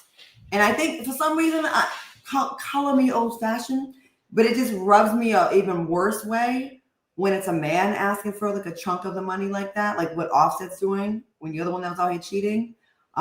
Something, yeah, let's part and give you some assets so you're not just left desolate, but not a big chunk, absolutely not. When you lose me, you also lose the benefits that come along with me. Just like you don't get to smash no more, you don't get to spend my money. Yeah. The great thing about this question is that it is answered definitively by a prenuptial agreement. Okay. And one thing we know, because we watched that play out on the Housewives, is that Kandi was adamant and determined to have Todd agree to a prenuptial arrangement that would settle all this sort of confusion, right? They obviously have things outlined in that prenup. Hopefully those protections do their job and protect her assets. And look, Kandi seems like a person who would be fair about the asset division, right? Like if there was a project like the restaurants per se that we know that they open together, you know what I'm saying? And different projects that they worked on together that have that have been successful, I'm sure that she'll rightfully divide that shit up. But I don't think he should have access to the fortune that she made before she got with him. You know what I'm saying? She wrote all them songs and shit before Todd was even a thing in her life. So money they made together, sure. But the money that she already had, I think that should stay, and I'm sure it will stay where it belongs. We talking about trusts for her children. We talking about a lot of different things here. This ain't just $1,000 in the bank. This is like these are real assets here that I'm sure Kandi protected. So remember, he was upset when they were about to get married about that. That was an issue, right? Mm-hmm. It was featured on the show. I produced a wedding special. It was a big conversation. If you guys remember watching the Kandi and Todd wedding special, there's a scene at the rehearsal dinner where they do talk about the prenup, and They got into an argument. Todd left in the Jeep and drove off. Obviously, they got married anyway. Don't ask me. I don't know anything about the particulars of said prenup. I'm not Randy Kessler. Right. A lawyer in Atlanta that has represented Nene and Portia, Tamika Raymond, and Crystal Renee, Neil's ex, and a lot of women. I ain't Randy Kessler, child. I'll get Randy Kessler to come and join us to talk about this, maybe. But a lot of people in the comments, and we're going to talk about Potomac too, but a lot of people in the comments, Claudia and Dustin, they are divided. Yeah. There are people in the comments who are saying they do believe Todd deserves half. Well, this is what they're saying in the comments. And as y'all clip this, these are the comments of people on this live, the 4,164 people that we have live. Thank you. What's up, y'all? So, the thing is this. There's people in the comments who are saying that Todd does not deserve any money prior to marrying Kandi, like you said, Dustin. He didn't write the songs, and he wasn't in the group. They are saying that the businesses they've done together, obviously, that should be equally split. And there are people in the comments who are saying that, look, did he increase her profile being on the show with her? You know, there are people in the comments saying that, does he deserve something because of his role as her husband and what that was for her on the show, in addition to other things? No. And obviously, if you watch the show, right, I think sometimes people have a difficult time separating real matters in real life versus your opinion of somebody on the show. And obviously, you know what I'm saying? He don't deserve none of that. If anyone's profile was elevated between the two of them, it was Todd's. Todd became a legitimate Broadway producer. He produced films. He has done a lot of things that he might not have done otherwise. You know what I'm saying? So his profile elevated. Yes, he brought an added dynamic to her family unit that she showcased on the show. But let's be real. You know what I'm saying? There's no bag here waiting on him from being married to her and would be agreeing to appear on the show. They did legitimate business together. They can divvy that up. You know what I'm saying? And everybody can go on about their damn business. So. And, you know, again, he did what became the prime. I don't know if he's the primary caretaker, but he definitely picked up a lot of the slack because Kandi's so successful and so busy with, you know, with her work. But that's exactly what a spouse is supposed to do. A spouse is supposed to, that's not babysitting when it's your children, it's your children. And did that make life easier for her to go ahead and be on tour and produce these plays? Yes, it did, but that's what you're supposed to do. So yeah, like I do think he should get something, but I do not think half. I mean, I'm a hard worker myself, and you know, we all are, right? Imagine all the work we do, you fall in love with someone and you have the purest intentions for them. And the person you are today is not the person you are when you break up. The person you break up with is not the person you got with in the beginning. And all of a sudden they're like, well, I was with you. I made you look good, and you look good on camera because you had someone on your arm. When I because of that, I deserve half your money. Well, did you get half of the jet lag when I was going across the country? Did you get half of the COVID when I got sick, when I had to speak to all the people in the audience of the BET Awards? Did you get half of the stress and the exhaustion that I had when I was burning the candle at both ends so we can live in mansions? No, you did not. So yeah, I'll be fair, and we'll do something fair. But I don't, and I will say this to the people. Well, what about when it's a man? I believe the woman should. That's what the comments said too, Claudia. Joe J9250 said, if the roles were reversed, y'all would be screaming, give her half. Claudia, you don't know me. You don't know what the hell I would be screaming, because I wouldn't be saying that. I've always spoke against it. I said, as women, you can get mad at me if you want to, but I do not believe that. I believe something fair, especially now. It is different when the woman is going to be left. That woman gave up her career to be a mother and a housewife to you while you flourish. This case is a little bit different. Kandi marrying Todd actually gave him a career. He was a producer. I'm not taking that away from him. But if you don't think it wasn't 10x and force multiplied, okay, Carlos, to use your phrase, by being married to one of the stars and one of the longest running housewives, then you're crazy. You know what I mean? Like, it definitely elevated his career as well. He definitely benefited a lot from marrying her. Somebody just said, y'all just posted a comment that said, what was Kandi producing before Todd though? This what I mean. This what I mean, right? Like, what do you mean? What was she producing before Todd though? Obviously, we're saying that the projects that they worked on collaboratively, right? He deserves half of the proceeds attached to those things. We're talking about him not being able to access and attain her literal fortune that she amassed before he was in her life. Okay, so it's not about what was Kandi producing before Todd though. She actually had done a lot of shit before Todd. Okay, she was producing Grammys, she was producing hit records for other artists. She was legitimate. Come on, you know what I'm saying? So like, I just, people are, a lot of times want to just attach themselves to the counterpoint, and it's simply not here in this case. You know what I'm saying? It's simple. The things that they worked on collaboratively, he's entitled to half of the proceeds connected. Anything she did prior to him or independent of him, he is not entitled to. It's very simple. And I think it should be just the things that they produce together, not the tour that I got during our marriage and I made $3 million, but I just happened to be married to you at the time. Fuck that. Absolutely not. And I would say the same again about a woman saying, getting half by sitting at home. Like, it should be fair, but I don't believe that if I'm doing all the work, yeah, you support me, but you're supposed to as my mate. Okay. And I'll never be okay with just, I give you half my money because I was out there working and because you had the benefit of being in my life and being in a relationship with me, you get half my money. No. Well, you know what's so fascinating about this conversation, and we should do another time to really dive into it. But what I will say is, if you look at the comments, which I find fascinating, it's a lot of women who are on Todd's side, not Todd's side that in terms of what the prenup said, because nobody knows what the prenup says but them. But a lot of women in the comments are on Todd's side based on the viral video that they had on the YouTube channel when he did say, if a man did come to your life, he does feel that the man deserves something. So I do find that fascinating that, it is not just this gender debate, right? Because as you guys saw in the comments, there's a lot of women who are agreeing with Todd. There's a lot of women who have Kandi's back. But I will say, for me, reading the comments, I am surprised that I do see a lot of women. I'm not, because women a lot of times be hating on other women, especially when Bingo.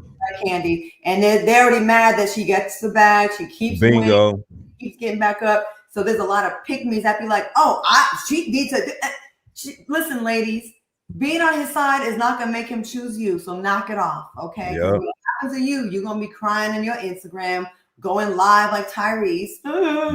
Yep. A lot of pick-me's out there. Come on, I'm not saying he shouldn't get anything. I'm saying he should not get half. I'm saying he should get something and everything that he contributed to. But it's funny.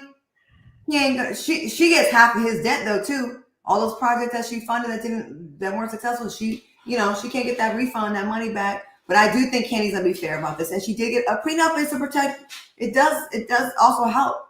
I'm sure it sets out that he's going to get X, Y, and Z in the case that they break up.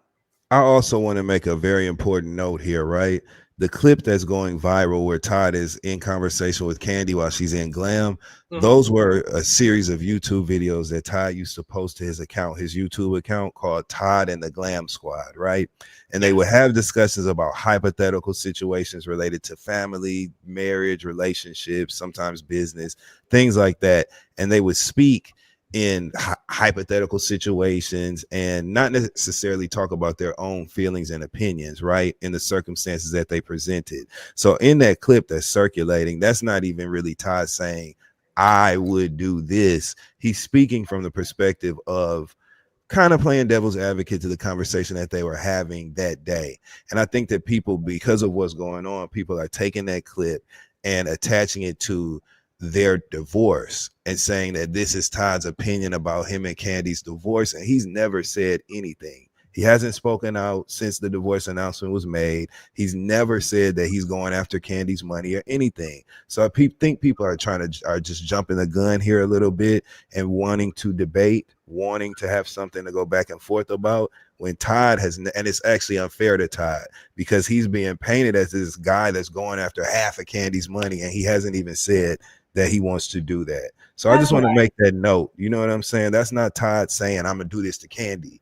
They was having a discussion, a conversation about like things like that. So I just want to make that note. At first, when I saw the video, I thought, like, you know, when people do hypotheticals, Mhm. and then sometimes you do inject some of your personal feelings, and that's your way of kind of getting a little shot in. But like, oh, it ain't about us. We're talking about that. At first, I did think that like maybe he felt away when he was saying that stuff, like, you know, like injecting some of his feelings. But I will say this: Todd is going to get demonized a little bit, right? And I don't think that's right until we hear from Kandi that he did her dirty in some way. We shouldn't do that. Because up until this week, we were all rooting for them. We liked them both. Mhm. And he hasn't shown us I haven't seen anything negative that he's done. As a matter of fact, I saw him he kind of made a joke about the whole scheme that Todd set up about he has a movie coming out or something. Mhm. Mhm. And he was like, my next scheme would be the best one. And Kandi was in the comments, LOL, being supportive. So that shows me that it ain't like a hurting, like, screw you, you cheated on me. It didn't seem to be that. So we may be trying to assign blame on someone that doesn't even deserve it, you know? Yeah, and listen, this is fresh, and listen, my thoughts and prayers go out to Kandi and Todd, and obviously their children. This is obviously very, very, very sad, and I hope for a very amicable, Yeah. you know. And I want Riley and Kayla to stay tight. I love the fact that their relationship evolved into them being literal sisters and friends. And I want their relationship to stay tight. I don't know if you guys watch Next Gen NYC on Bravo, but it's the show that Riley is now a cast member on, and it features like Kim Zolciak's daughter, Ariana Bierman, and Teresa's daughter, Gia, is on that show. And damn, I just lost. Oh, Riley had some issues on the show with some of the cast members making microaggressions and just really treating her fucked up last season. And a lot of us that were watching the show, we wanted Riley to have somebody like defend her. I saw a clip of, it may have been a live or something, but Kayla was talking to camera on Instagram, and she was like, as far as that Next Gen show is concerned, she was like, y'all know I went up on that set to check on my sister and check the people for her. She was like, y'all know I went up there. They just didn't show it. She was like, I was up there. So I want them to keep that relationship. I love it when people form those sort of bonds. You know what I'm saying? And I want they share siblings in common. I want them to stay in good relationship. And I really hope the best for them, because like I said, Kandi asked for grace in that statement. I'm gonna honor that. You know what I'm saying? Shout out to Todd. I do think that Kandi will be fair, because as we all see from Instagram, I mean, we don't know their lives, but it does seem like he's been an excellent father, taking kids to school and picking up the slack. Not picking up the slack, because again, that's his family. But you got to give credit where credit is due, and I do think that he deserves something, just not half. Mm-hmm. Yeah. So we will continue to follow this story as it unfolds. All right, so let's get into something that can make all of us smile and laugh, and that is the most recent episode of The Real Housewives of Potomac. My bad. I got the title wrong. My bad. Stacey is gathering the girls, and she's doing it one QVC monotone voice after another. So let's. There is something about the Mitch and Gander girls on TV. We got Toya Bush Harris, we got Kenya, the icon legend Moore, and now we have Stacey from Potomac. So the episode was a continuation of Claudia and Dustin. Listen, Kiana, listen, I love KK. I get her name wrong all the time. Dustin, what is it? It's just K, right? It's one K. I don't think it's KK. Yeah. It's just one. It's Kiarna. Yeah. Mm-hmm. Wait, say it slowly. Kiarna. Yeah. So Key. Yep. KEI is the key. So key, KEI, and then ARNA. Arna. Kiarna. Kiarna. Yep. I'm gonna call her K. Okay. It's really easy. Yeah. I'm gonna figure it out. Kiana. There you go. By the way, Kiana is a legendary meme for the past 2 weeks. Claudia, have you seen it? Where she is talking to virtual reality on page 6, and the gorgeous Kiana turned around Claudia and gave this. Ooh. Oh, I haven't seen that meme. You haven't seen it? Dustin. Wait. Dustin. Let me know if I give it justice. Hold on. Dustin, ask me a question. So, and did you see when Wendy asked about your Yup. It was a smoldering glare. Yeah, a smoldering glare. You know what I'm saying? Like that. She looked so goddamn beautiful in that one little 2 or 3 second clip. And I literally posted it on my Twitter account. I was like, yo, she deserves to be back just off the strength of her beauty alone. I don't care. It's so many housewives who y'all don't feel. I'm just saying, it's so many housewives who take up space, whatever, on different casts. And I know people have strong opinions about Kiana as a full-time cast member on Real Housewives of Potomac. I don't give a fuck. Okay, I think she is a gorgeous, beautiful, pretty ass black woman that I want to see more. I like looking at her, and I think that she's so pretty that that's actually a value. It's a resource almost for her. It's an asset, like her beauty. She's a beautiful, beautiful woman. And that one little clip, of course, it struck a chord with all other gays. You know, we seen that clip and we was like, God damn, like, yo, she won't. And now it's going away from gay Twitter into everybody else's, Twitter universe. And I love that for her because she's trending as the pretty girl. And I think that's so cool. She deserves it. No, she's so pretty, and her mama, she get it from her mom. Yes, Claudia. Gorgeous. Went both of them like, it ain't going nowhere. That means it ain't going nowhere. She's gonna be fine for a long time. You are gorgeous, and your mama is. No, it ain't going nowhere, baby. Believe that. So Kiana decided to do her job. I did not give me a link to hear this. Claudia. You give me a headache with that. What we not about to do is why can't you help me enunciate? I'm practicing in front of you, Claudia. Damn. Kiana. Okay. Yeah, and notification. Anyway, Kiana was doing her job. Okay. She went to the University of Bryant. Who? Kiana. So after studying her courses at the University of Bryant, Giselle that is, she stirred the pot. She asked directly in front of Monique, in front of Stacey. Look, Stacey, weren't you dating Chris, her ex-husband? And Stacey looked dumbfounded and denied it. The shady editors, Claudia and Dustin, flashed back to the producer camp where she did admit that they did hang out, which presumably would mean a date. Then, all of a sudden, what we do see is the fact that Monique is unbothered by it. She's like, look, we've been divorced for almost 2 years. He could do what he want to do. But before I get to what Monique said about her and Chris, I do want to get into this first. Stacey is the new Mia in terms of lying, right? And we'll get to what. Now, look, I think Stacey has all her furniture, so we will differentiate that. Okay. By the way, Claudia, Dust, a little surprise for you guys. I don't know if you know this or you even raindrops. Mia, who was arrested last week for allegedly stealing furniture that worthy of $11,000 from a furnished rental, she has resurfaced Dustin Claudia with a new post. I thought she couldn't get out. She was still in jail. She looks pretty. She looks really good.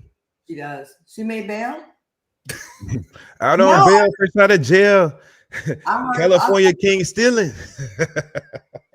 And that's not me being shady, y'all. Raindrops. Always trying to find. Wait, there's one more picture, Claudia, Dustin. Oh, she looks good. Now she looks good as fucking in pictures. She looks good. Yeah. Dustin and Claudia, she says she is reborn. recentered, and refocused. Okay.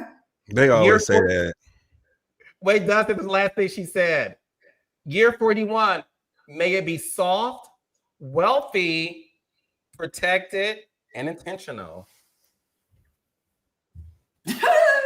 Yo, people, listen, I love this about our people. When we going through it, we got to do a fake deep quote and some facts. Read the Bible. It's a Bible quote. Yep. I can do all things through Christ. I love my kids. I love God. I love my kids. Especially when men are going through it, they always, you're going to see them pop up with their kids. They be in every game. You know what the new one is too, Claudia? My healing journey. That's the new one. Yeah, I'm healing. You know, I'm healing. Yeah. And they always use the word, I'm so sick of healing, triggered, journey, and Bible and narrative. Yeah. My truth. We need my truth. What the fuck is that? Truth.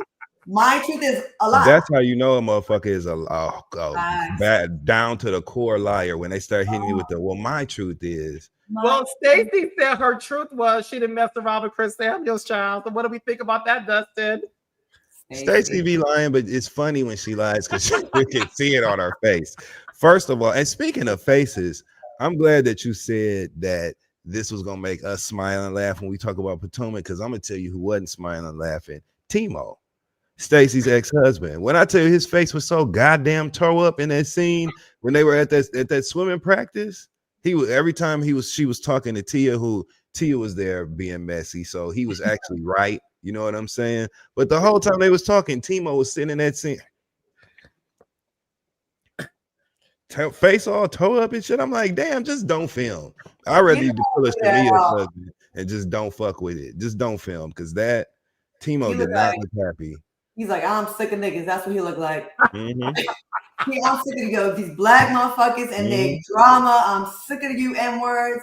Hardy art. That's what be quiet. No. He's from Germany too. Clock it. I don't know. He did not look friendly. It better not have been in February during Black History Month with him making all them faces. He was making me mad. Like, stank face. He had resting bitch face, right? You don't want to. You make her look desperate and bad, and then you get lying. Oh, he's flying out. He's not flying out. He flew back in today. Which is it? Which is it? Well, I think that's the thing. So look, before we get to all of Stacey's inaccuracies of her truth, how did you guys feel when you learned from Monique that she felt that what happened between her and Chris was, she said in her words, I'm paraphrasing, of course, she said they had to uphold his image. And she talked about how, hey, Giselle, I remember a couple of years ago, you said to me when I told you that around my birthday, I felt like he picks an argument with me. And Giselle said, do you think it's because it's all about you and he doesn't like that? She's intimating that that could be it. But the one thing she said that was fascinating was when she talked about the day she knew it was like over, and she talked about she felt like whenever he did something nice, it was to get, pretty much sex out of it. And after they had sex, she said she rolled over and she pretty much, again, I'm paraphrasing, she felt like she just was used or something. A piece of meat. Yeah, she said that. She tested her theory because, like you said, Carlos, she thought that anytime he was nice to her, it was only because he wanted to have sex. Basically, that's what she was suggesting when she said. And so she said she tested that theory out and it came true. It proved to be true. And she said that was the last time she slept with him. She said after they finished and she felt like a piece of meat, she looked at him and said he wasn't never going to enter her again.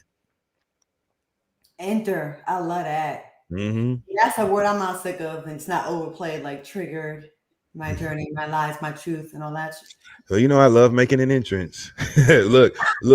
When I walk in the room, I own it.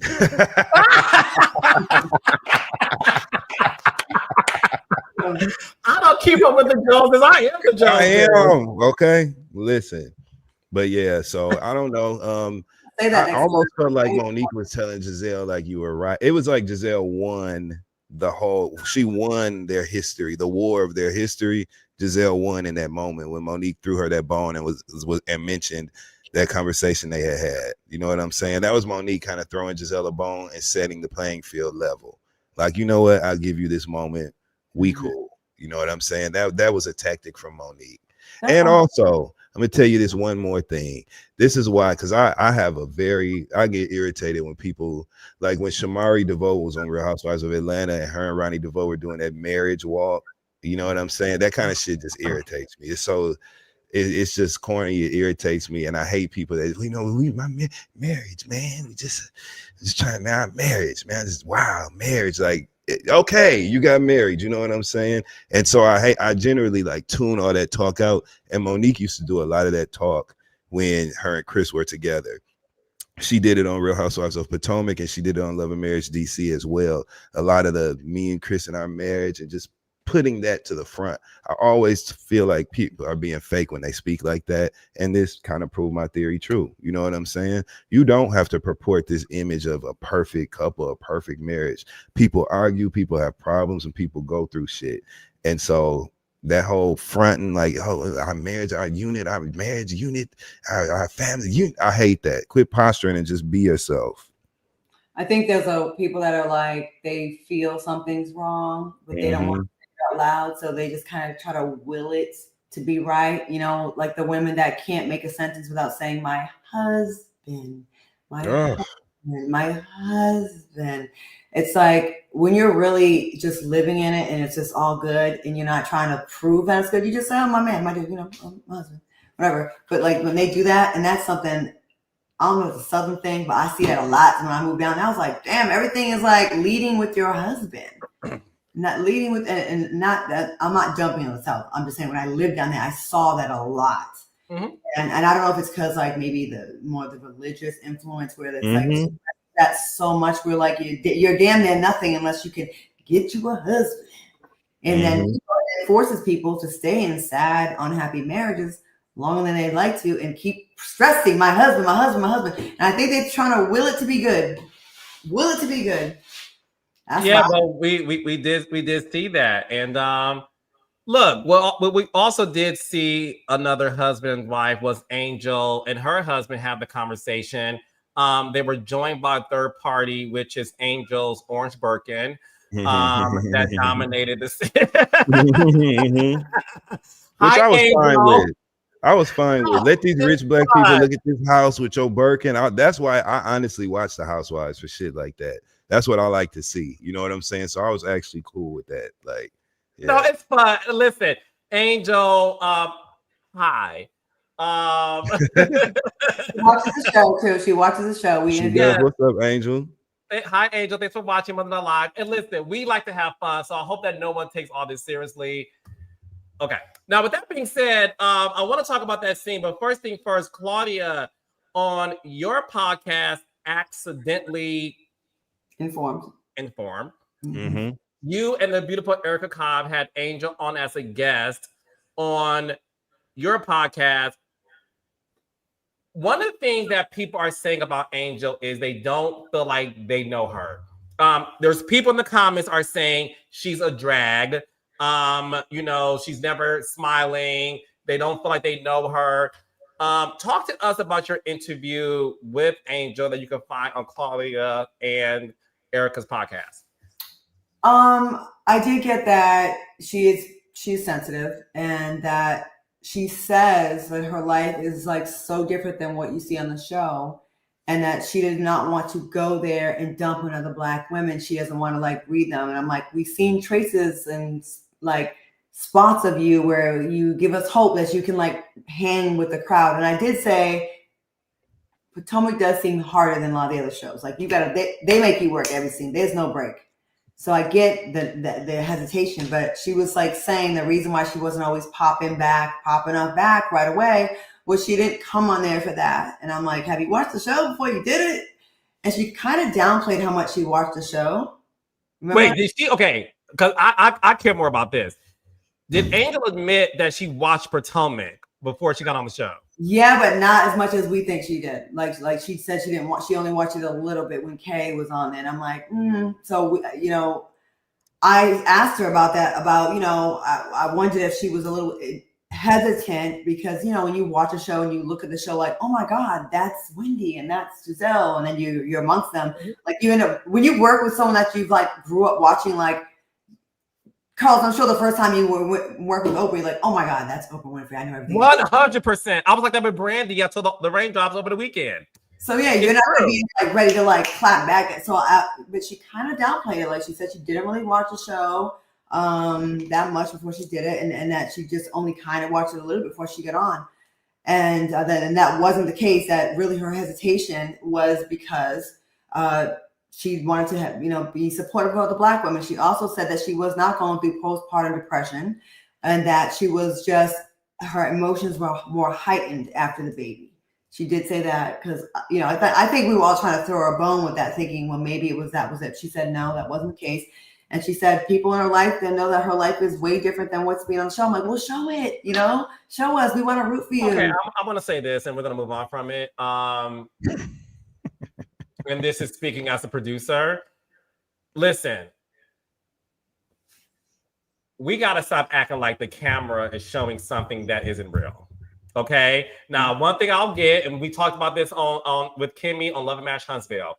Kimmi said, well, y'all just show everything. And then she followed up beautifully by saying, hey guys, when y'all see it all casting, Claudia, stop me if I'm lying.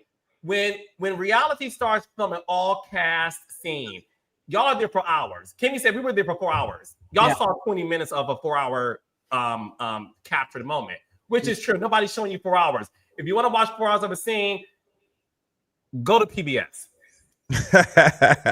like it is what it is. So you sign up because I get so, listen, the reason why I said this before, and I'll say it again until the what's the word? Dustin, until the chickens come home to roost. Mm-hmm. I'm sick and tired of people who draw reality television acting as if this is a brand new genre that I don't know what I'm getting myself into. Yeah. What do you mean that y'all just show everything? We show what you give. There's not artificial intelligence. No one's voice is dubbed. Okay. Do we show everything? No. But guess what? At any person's job, your boss don't see you do everything. Your boss only cares about the final product. He doesn't care that you were up until 2 a.m. working on the presentation. Is the presentation here? Thank you. This is what I'm basing off of. Your boss has no emotional connection to the result of your work. So when it comes to this, I feel like I want to show, and by the way, this is not about Angel. Before y'all make this about Angel, this is not about her solely. What it is about is, look, I will stand on 10 when I say I think Angel has a lot of potential. I think Angel will be great. I see why they cast her. I want to see more of Angel. I think Angel has something. But what we have to realize and be honest about is say, look, I thought I knew what I was getting myself into. And guys, I got to tell you, it is crazier than I thought. I have worked on reality since 2008. What y'all don't know, because we don't talk about it, is there's been 4 women on Atlanta Housewives alone that y'all have never seen because they got to film. Y'all never seen them. They got to film and then they quit the week after and said, baby, I'm good.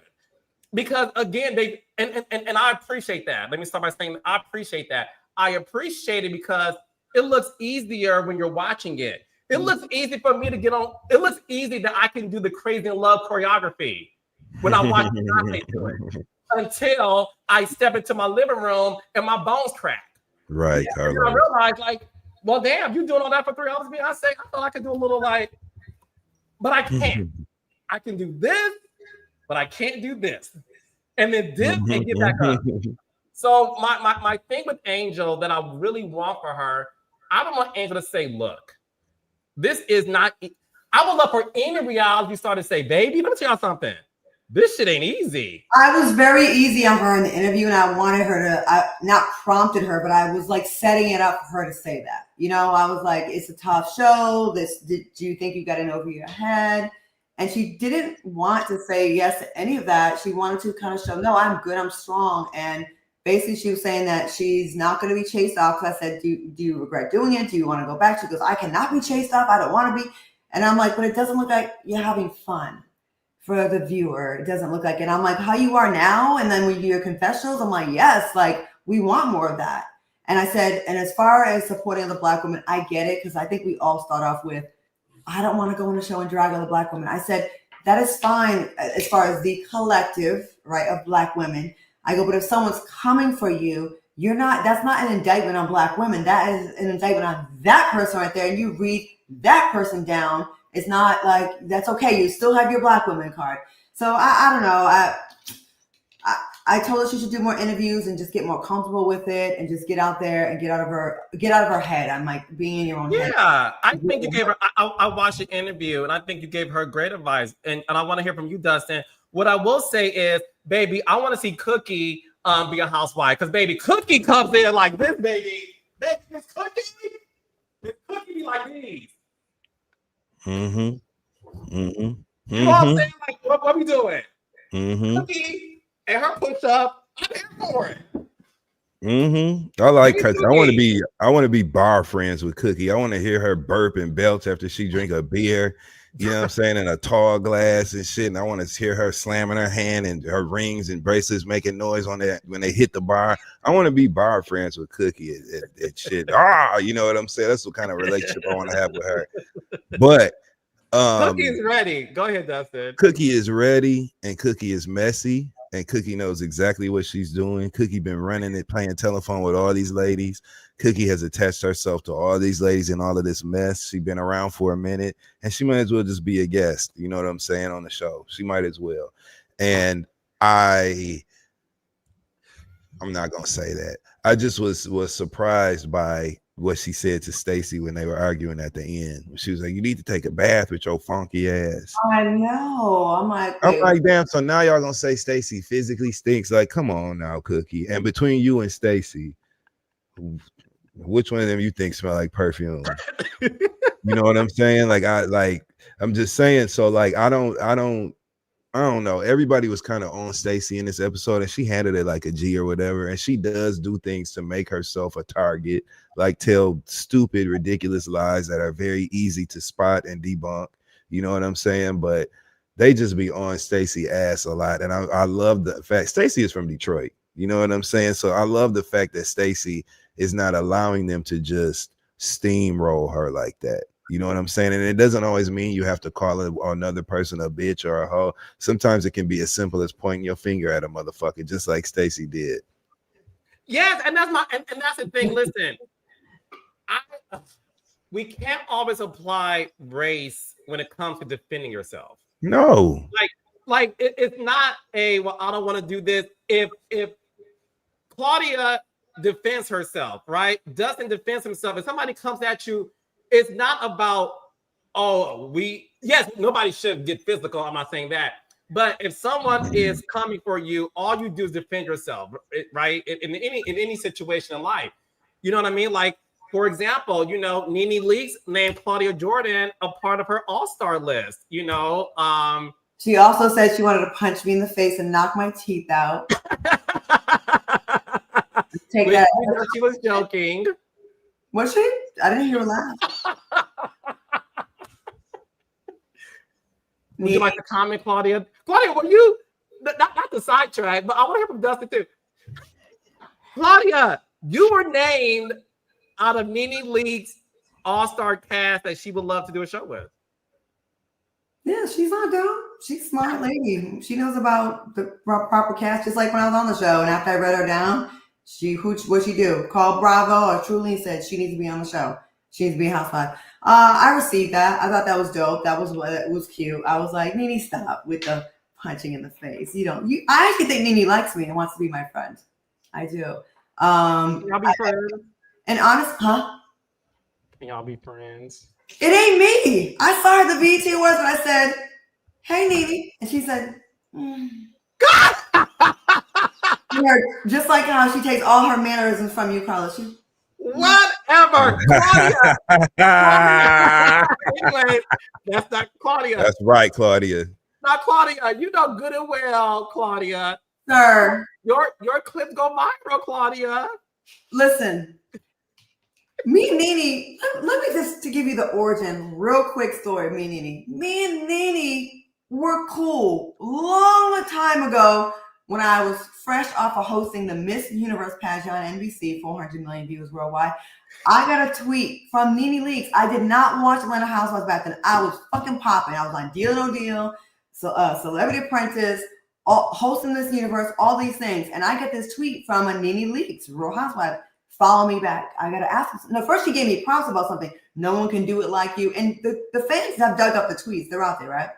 And she was like, can you follow me? So she asked me to follow her back, and then we were talking DM on Twitter. This is 2009, okay? Asked me if I could take her place on a hosting gig in Atlanta because she could no longer do it. And I said, oh my God, why would you just throw me that bone? Like, you're not gonna be able to do it? She's like, whatever her reason. I say yes. I go to Atlanta. I meet her at the W Hotel by the pool. Me and my best friend also, we take a picture. I cannot find it. It's probably in my MySpace. I can't get in my MySpace. And we was cool. We were cool. Now, when I hosted that night, it was for a former football player that Marlo used to mess with. And there was allegations that he needed too. I never knew anything about that because I didn't care. And I also wasn't watching Housewives. So imagine that's all I knew. I never spoke about it. She was at the job. She was just in the corner, like didn't want to be on camera. She was pleasant and a joy. So when I go, the next time I see her at BET Awards, we take pictures. And then I see her when I get on Housewives and she's calling me thirsty and calling me names behind my back. So that is the origin of me and Nene. Just so y'all know, why can't you keep her name much amount? You was thirsty. I came in love and peace, like, yo, we was cool. She gave me a gig. I was like, cool. So I think she thought I was going to go and run my mouth about that night. And I never did until just now. So anyways. Claudia, you got my point is we started in a cool place. And y'all going to end in a cool place. The show, it went somewhere else for whatever reason. And we've spoken after that. We took pictures and we were like, we're going to fuck up the internet real quick. I have no animosity towards that woman. I think she should be back on television. I think she's very funny. I love, she's hilarious. Nene has a personality, her one-liners, her memes. Listen, that is not debatable. I will not debate that. She's awesome. She should be on TV. And I also put it out there before, I think people would live for me and her in a scene or show together to whatever, either it's squashing it or to be like, yeah, but I see you too. We see each other. And we could be done with it. We both have a good sense of humor. So I thought that was cute. Nene, I accept. And you could try to punch me anytime you want. Oh, God. No physical activities because I want to We both gonna get hurt. No, it's not going to happen. But Dustin, what do you think about the girls confronting Stacey? Because look, the thing is this. Stacey invited Tia over her house. I mean, they were all hanging out. Mm-hmm. What's the guy's name again? Does it not? Because in the comments, they're saying Timu. And I know that's not his name. Timo, he is Timo. He looked like Marie's white boyfriend, the man that Marie was dating on Bell Collective. Martin. That's who Timo looked like. Who's also German. Oh well, there you go. Yeah. So, Stacey said that look, a couple of things happened.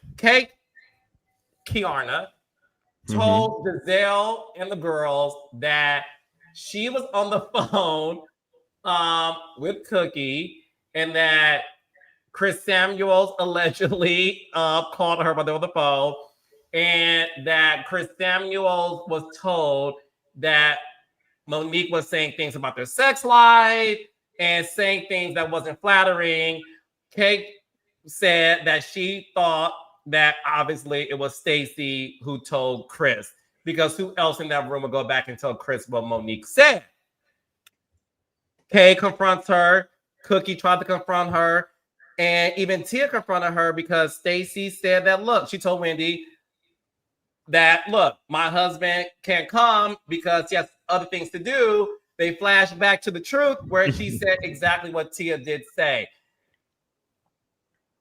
Is it right, though, that these girls are trying to hold Stacey accountable for things she does say that she is not remembering. That she lied about. Yes, they should hold her accountable. They should hold her accountable for the shit she lied about. Well, she tried it just now. You hear them sirens in my background? That's them coming to get her lying ass now for all them lies they thought she been telling on this show. But yeah, of course, we know she lying. She knows she lying, and they know she's lying, and it's making for a great season 10. That's all I'll say. This has been interesting to watch. That doesn't mean that the way that you're interesting on a reality show is by coming up with interesting lies to tell. No, it just means that Stacey has been entertaining us, lying, coming in and out of the truth. It's just been very entertaining to watch. She is entertaining the fuck out of me as I watch season 10. So that's just where I'm at with it. It's been a great season. Stacey's antics have made this much more interesting, and I actually am really enjoying her. I really like Stacey. I thought that all the press interviews she did during BravoCon were funny. They even had a Bravo posted her describing the room at BravoCon the way she was describing those items she would sell on QVC, and it was hilarious. Stacey's got something special, man, and she made an impact, a big dent into the Real Housewives of Potomac at a great time. And I think she's going to stay there for a long time. She's good on the show. Claudia? I think they're supposed to call it the lies. It's like Stacey throws it out there for the show. Like, she knows she's kind of like Kenya would put little nuggets out there because she's good at reality TV. And then people are the ones that get mad and take it so seriously. Oh, no, I can't believe she did that. Do you want a show or do you not want a show? Right. Words of the old boy in Gladiator. Are you not entertained? Right. Damn if you do, you damn if you do. You got to be able to recognize it. She's making good TV. I think and I love Kay, but I think what she messes up is taking it so seriously and visibly angry. It makes it look like, oh man, she's getting to you. Remember, I always say whoever is controlling their emotions is winning the scene. And no matter how they get Stacey up against the ropes, she is caught busted in so many lies. She always keeps her calm so she don't lose the argument.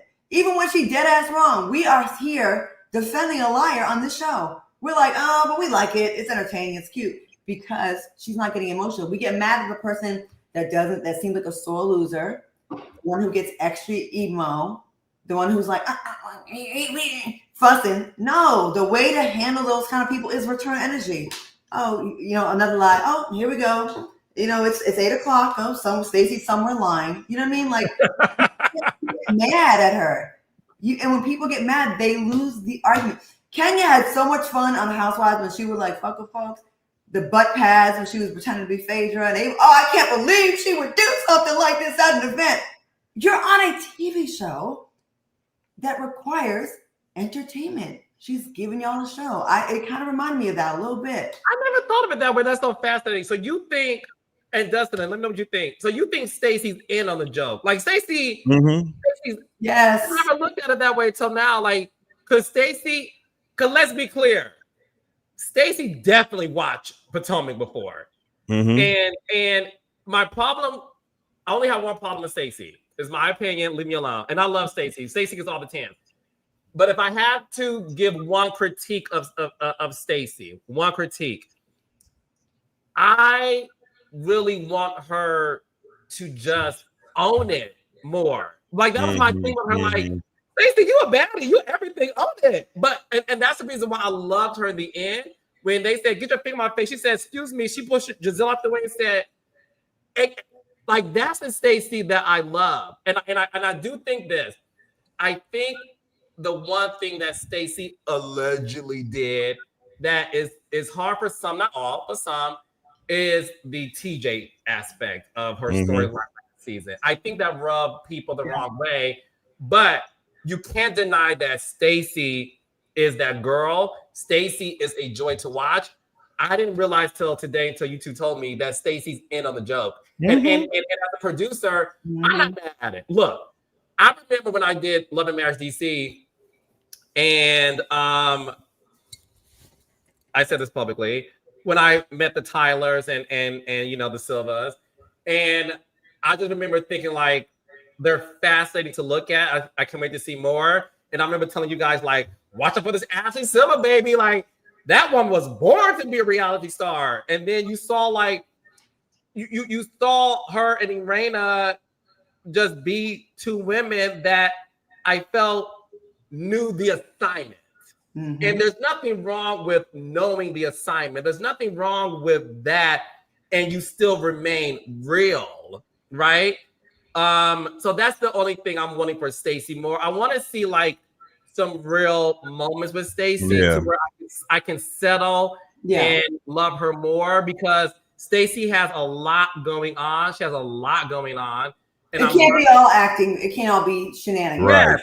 Right. Like Shenan and then Shenan here and there. But then go in your confessionals and be like, I got these girls so pressed. Right. You got to balance that shit out. You have to balance it out with something that connects us, you know?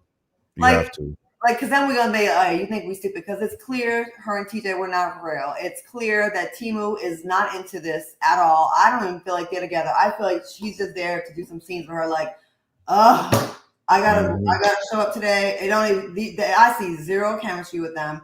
It seems like, hey, ex-hubby, for this season, I want to look like we're getting back together. He's like, lady, I'm dating someone else. You're gonna mess up my real dating. And she's like, honey, just please, it'll be great for us. Like, it'll just play along with it. And he's like, fine, because he is giving zero spark. Like, he don't give a damn. And I want her to go and tell us in the confessionals, like, don't say to the ladies because they'll have ammunition on you. Just be like, I'm playing these girls like with like a fiddle. You know what I mean? And one more thing to add. The Chris Samuels of it all. Like the idea of, you said what? I think that's real. And she don't want to well, the thing is this. I think it's real that they met, but the one thing that I'm questioning is, did you meet him because you knew bringing Chris Samuels on the show would be a good storyline too? You know what I mean? Like, and I think, Dustin, do you agree with that? Absolutely, I agree with that. And the fact that this is where the lying becomes problematic, because now we question every fucking thing you do and say. So we don't know if you really in this shit with Timo or not. We don't know if you was really trying to, you know, kick it with Chris Samuels or not. You know what I'm saying? Like, this is where the lying becomes problematic even more, because now we can't take nothing you say seriously or true, you know? So further to Claudia's point and your point, Carlos, she has to bring the real moments. You know what I'm saying? Now moving forward to balance out all that, because it is going to run its course as far as the entertainment value if we don't get some real elements of her life. So I'm thinking she knew Chris Samuels would raise eyebrows, right? Mm-hmm. And I think she, from how she was acting, I think she kind of really liked him. Whether they messed around or not, I think she probably does like him in real life. That's why, like with everything else, the way she answers things, it's like, but with that, she seems to squirm a little bit. She seems to be a little uncomfortable with the Chris Samuels. So I think it was killing two birds with one stone. Yeah, it'd be great for the show. And I do kind of like him. Now, if they really have a real thing going on, who knows? But I think she liked him. I agree. And I also think that she's keeping him in her pocket. Yep. I think that she's in a transition right now. You know what I'm saying? Her and Timo ain't locked in. Her and Timo ain't locked in. You know what I'm saying? And I think that, like, that's what people do when you're dating and stuff. You know, you meet people that you have a connection with. Y'all maintain some sort of contact over the years. You may not be kicking it or, you know, talking like that, but, you know, you stay in touch. And it's always a person that there's an interest there. You know what I'm saying? That can look like loyalty in different ways or whatever. You know, you always got one or two in your back pocket who, you know, like you got that energy with. They're over there, you're over here. But if ever y'all wanted to really strike that match, you could. I think it's one of those situations. And I think she's trying to protect their relationship. I think that she wants to keep him in her life at a distance, but still there and still maintain the connection, which would make sense if she ran back the whole conversation from the table that day. You know what I'm saying? That's someone that really likes someone, right? Yeah. Cover for them, protect it, running back and telling that's not someone that you paying to be on the show or having a fake relationship with. Exactly. She seems to care more about him than the Timu dude. Exactly. He seems more fun than the Timu dude. Yeah. So Stacey, we're loving you. You know, listen, we love to grade and give critiques to our shining stars. You are a shining one, my love. We love you. Again, I would love to just. I hope this season we get to see like a real vulnerable moment from her. Mm-hmm. where we get to like really see more of what she has to offer. But Stacey killed this episode. Yes, she did. She was a joy to watch, and we'll see what happens next week. So when she told Kay, you don't have a husband, you don't have, I said, oh, that was a quick and real time read back. I was like, not like Kay. I was like, oh. No, she had it. But you could tell she was fed up. You could tell she was ready. Yeah. She holds back a lot. You could tell she's in a lot of situations where she probably wants to react a lot more explosively, and she doesn't. She maintains her poise because she took that Claudia Jordan note. The person that is in control of their emotions wins the argument, you know, and that's how she's killing them. So shout out you to got Stacey. another person foaming at the mouth and all acting erratic and can't even look at you and all that. You see Cookie ass got to moving when Stacey was like, no, excuse me. And she came around that side. Cookie got in them, you know, Cookie had on some tennis shoes with a steel toe in her. She got to moving in them steel toe, no slips that she had on. You know what I'm saying? She got to moving. No, bitch. It went on down the hallway. And all Stacey had to say was, Stacey was with the shit. That's it. So shout out to Stacey. Shout out to Stacey. Did y'all hate that? I'm sorry. I know you're probably trying to rap, and I'm over here. I hated that Robin wasn't there at the celebration of 10 million downloads. I didn't. We didn't. That's what happens live together. So we went out to eat afterwards, and she was. I know people. I guess y'all don't. No, I'm just saying. I don't think there's nothing wrong with Robin as a person. I'm just saying I didn't miss her in that scene at all. But it's her celebration of 10 million downloads. She should be there. But this is when Dustin. When I say okay, Dustin's hilarious. I will say this. It's very tough. It's very tough to get fired from the show. And Robin said it herself. One of the only few housewives who got fired that admitted they got fired. Shout out to Robin Dixon. I love the fact that Giselle was like, look, she doesn't like how the show, how it left with her. Like that's real. Like that's what you want from Stacey. That's a prime example of what you're saying you need from Stacey, right? Giselle in that moment just keeping it the fuck real. Like, I'm just gonna be real with y'all. She had some issues with the way she exited the show. You know what I'm saying? That's real. Fair. That's real. And Robin, actually, I don't even know why they would ask her to film that. Robin used to be a paid cast member on that show. Of course, she don't want to give them, you know what I'm saying, no scene or whatever like that. She wants to be hired, you know what I'm saying, and work in an official capacity, I'm assuming, with them. So it would make, I don't even understand why they would have had an expectation for her to be there. And what these shows will do, and I know from experience, is they'll tell you, can you come and do a scene? And then you'll show up and they won't even mic you. And then you'll be like, I can't believe I used to be I used to be holding a thingy thing. And now I'm going to come and be at someone else's event. And everyone's going to ask me, what happened? Are you coming back? Does this mean you're back? And you got to answer. So I get why she wasn't there. No, but Claudia, I remember you said on my podcast how when you came back season 8 for something early in filming. And had an opening of something, and I brought a guy date with me. Remember, we won't see who it was. Yes. Hey, I can't get him. When I get him, he's gorgeous. But I remember what I love about you, like Dustin said, we went from Stacey too. Like, just be real, like Giselle was.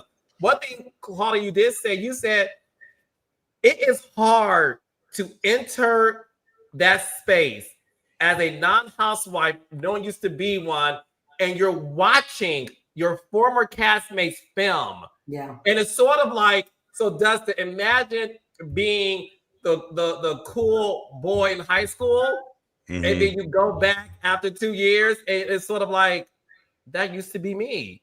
So I understand why Robin said no, and I'll end by saying this, and Raindrops, let me know if y'all disagree, Claudia, Dustin, y'all too.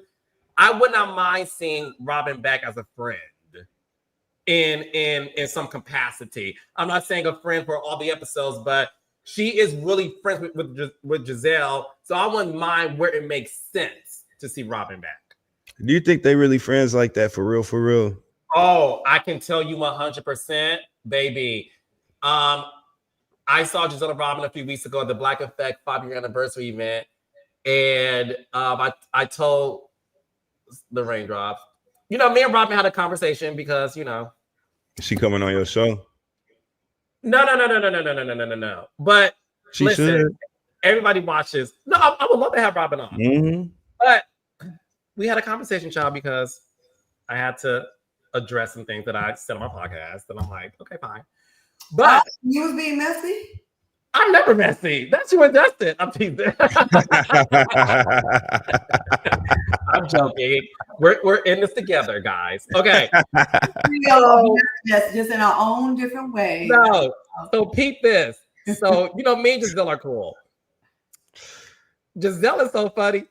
Okay, Giselle is who she is in real life. So it's Giselle and Robin. Mind you, I met Robin already, like a couple years ago. Here goes Giselle. I said, hey. She said, hey. You know Robin Dixon, don't you? I said, yeah, Giselle. Gather him. Gag him. So here I go. Hi, Robin. I give Robin a hug. I didn't get a hug back. But look, we had a conversation. That's why I love Giselle. Giselle is who she is in real life. Giselle said, let me set the scene so y'all can talk. And me and Robin had a beautiful conversation. So this is why I asked you that question about if you thought they were real friends in real life, right? Because we know you've often said, listen, I talk like we'll use Sutton and Garcelle as an example, right? You always said they're not real friends. They don't really hang out in real life. And the minute that Garcelle left the show, their friendship publicly kind of imploded, right? Robin and Giselle, like you said, you saw them together at the Black Effect. Shout out to the Black Effect, first of all, Black Effect Network. But you saw them at the Black Effect Network party. That's a work event because they have that podcast together. They see each other because they record the podcast together, but we don't ever really see them like out kicking it. We don't ever really see either one of them post nothing. You know what I'm saying? Yes, I will say this. In real, so the difference between them and Sutton and Garcelle, they were friends before the show. So Robin and Giselle met when Giselle was married to Jamal Bryant, and Robin, I believe she was dating Juan or just married to him, one or the other. And Giselle saw Robin and was like, and they instantly clicked. In real life, Giselle and Robin are homebodies. They don't go anywhere unless Giselle only goes out to BravoCon or if she has to promote the show. So they do hang out in real life. And I know that because I know a lot of people associated with the show too. So in real life, they do hang out. But the thing, Dustin, Giselle is at home with her kids when they live there. Robin don't like going nowhere. Not even the living room. So remember when she wouldn't get up? I fuck with her. I thought Robin was funny. She was funny on the show, and Robin used to make me laugh. So this ain't no Robin hate train. We just cracking jokes. That's all. I'm coming in as someone that's just really watching the show now for real. So I don't know the I'm seeing some negative comments about her. I'm going by about Robin.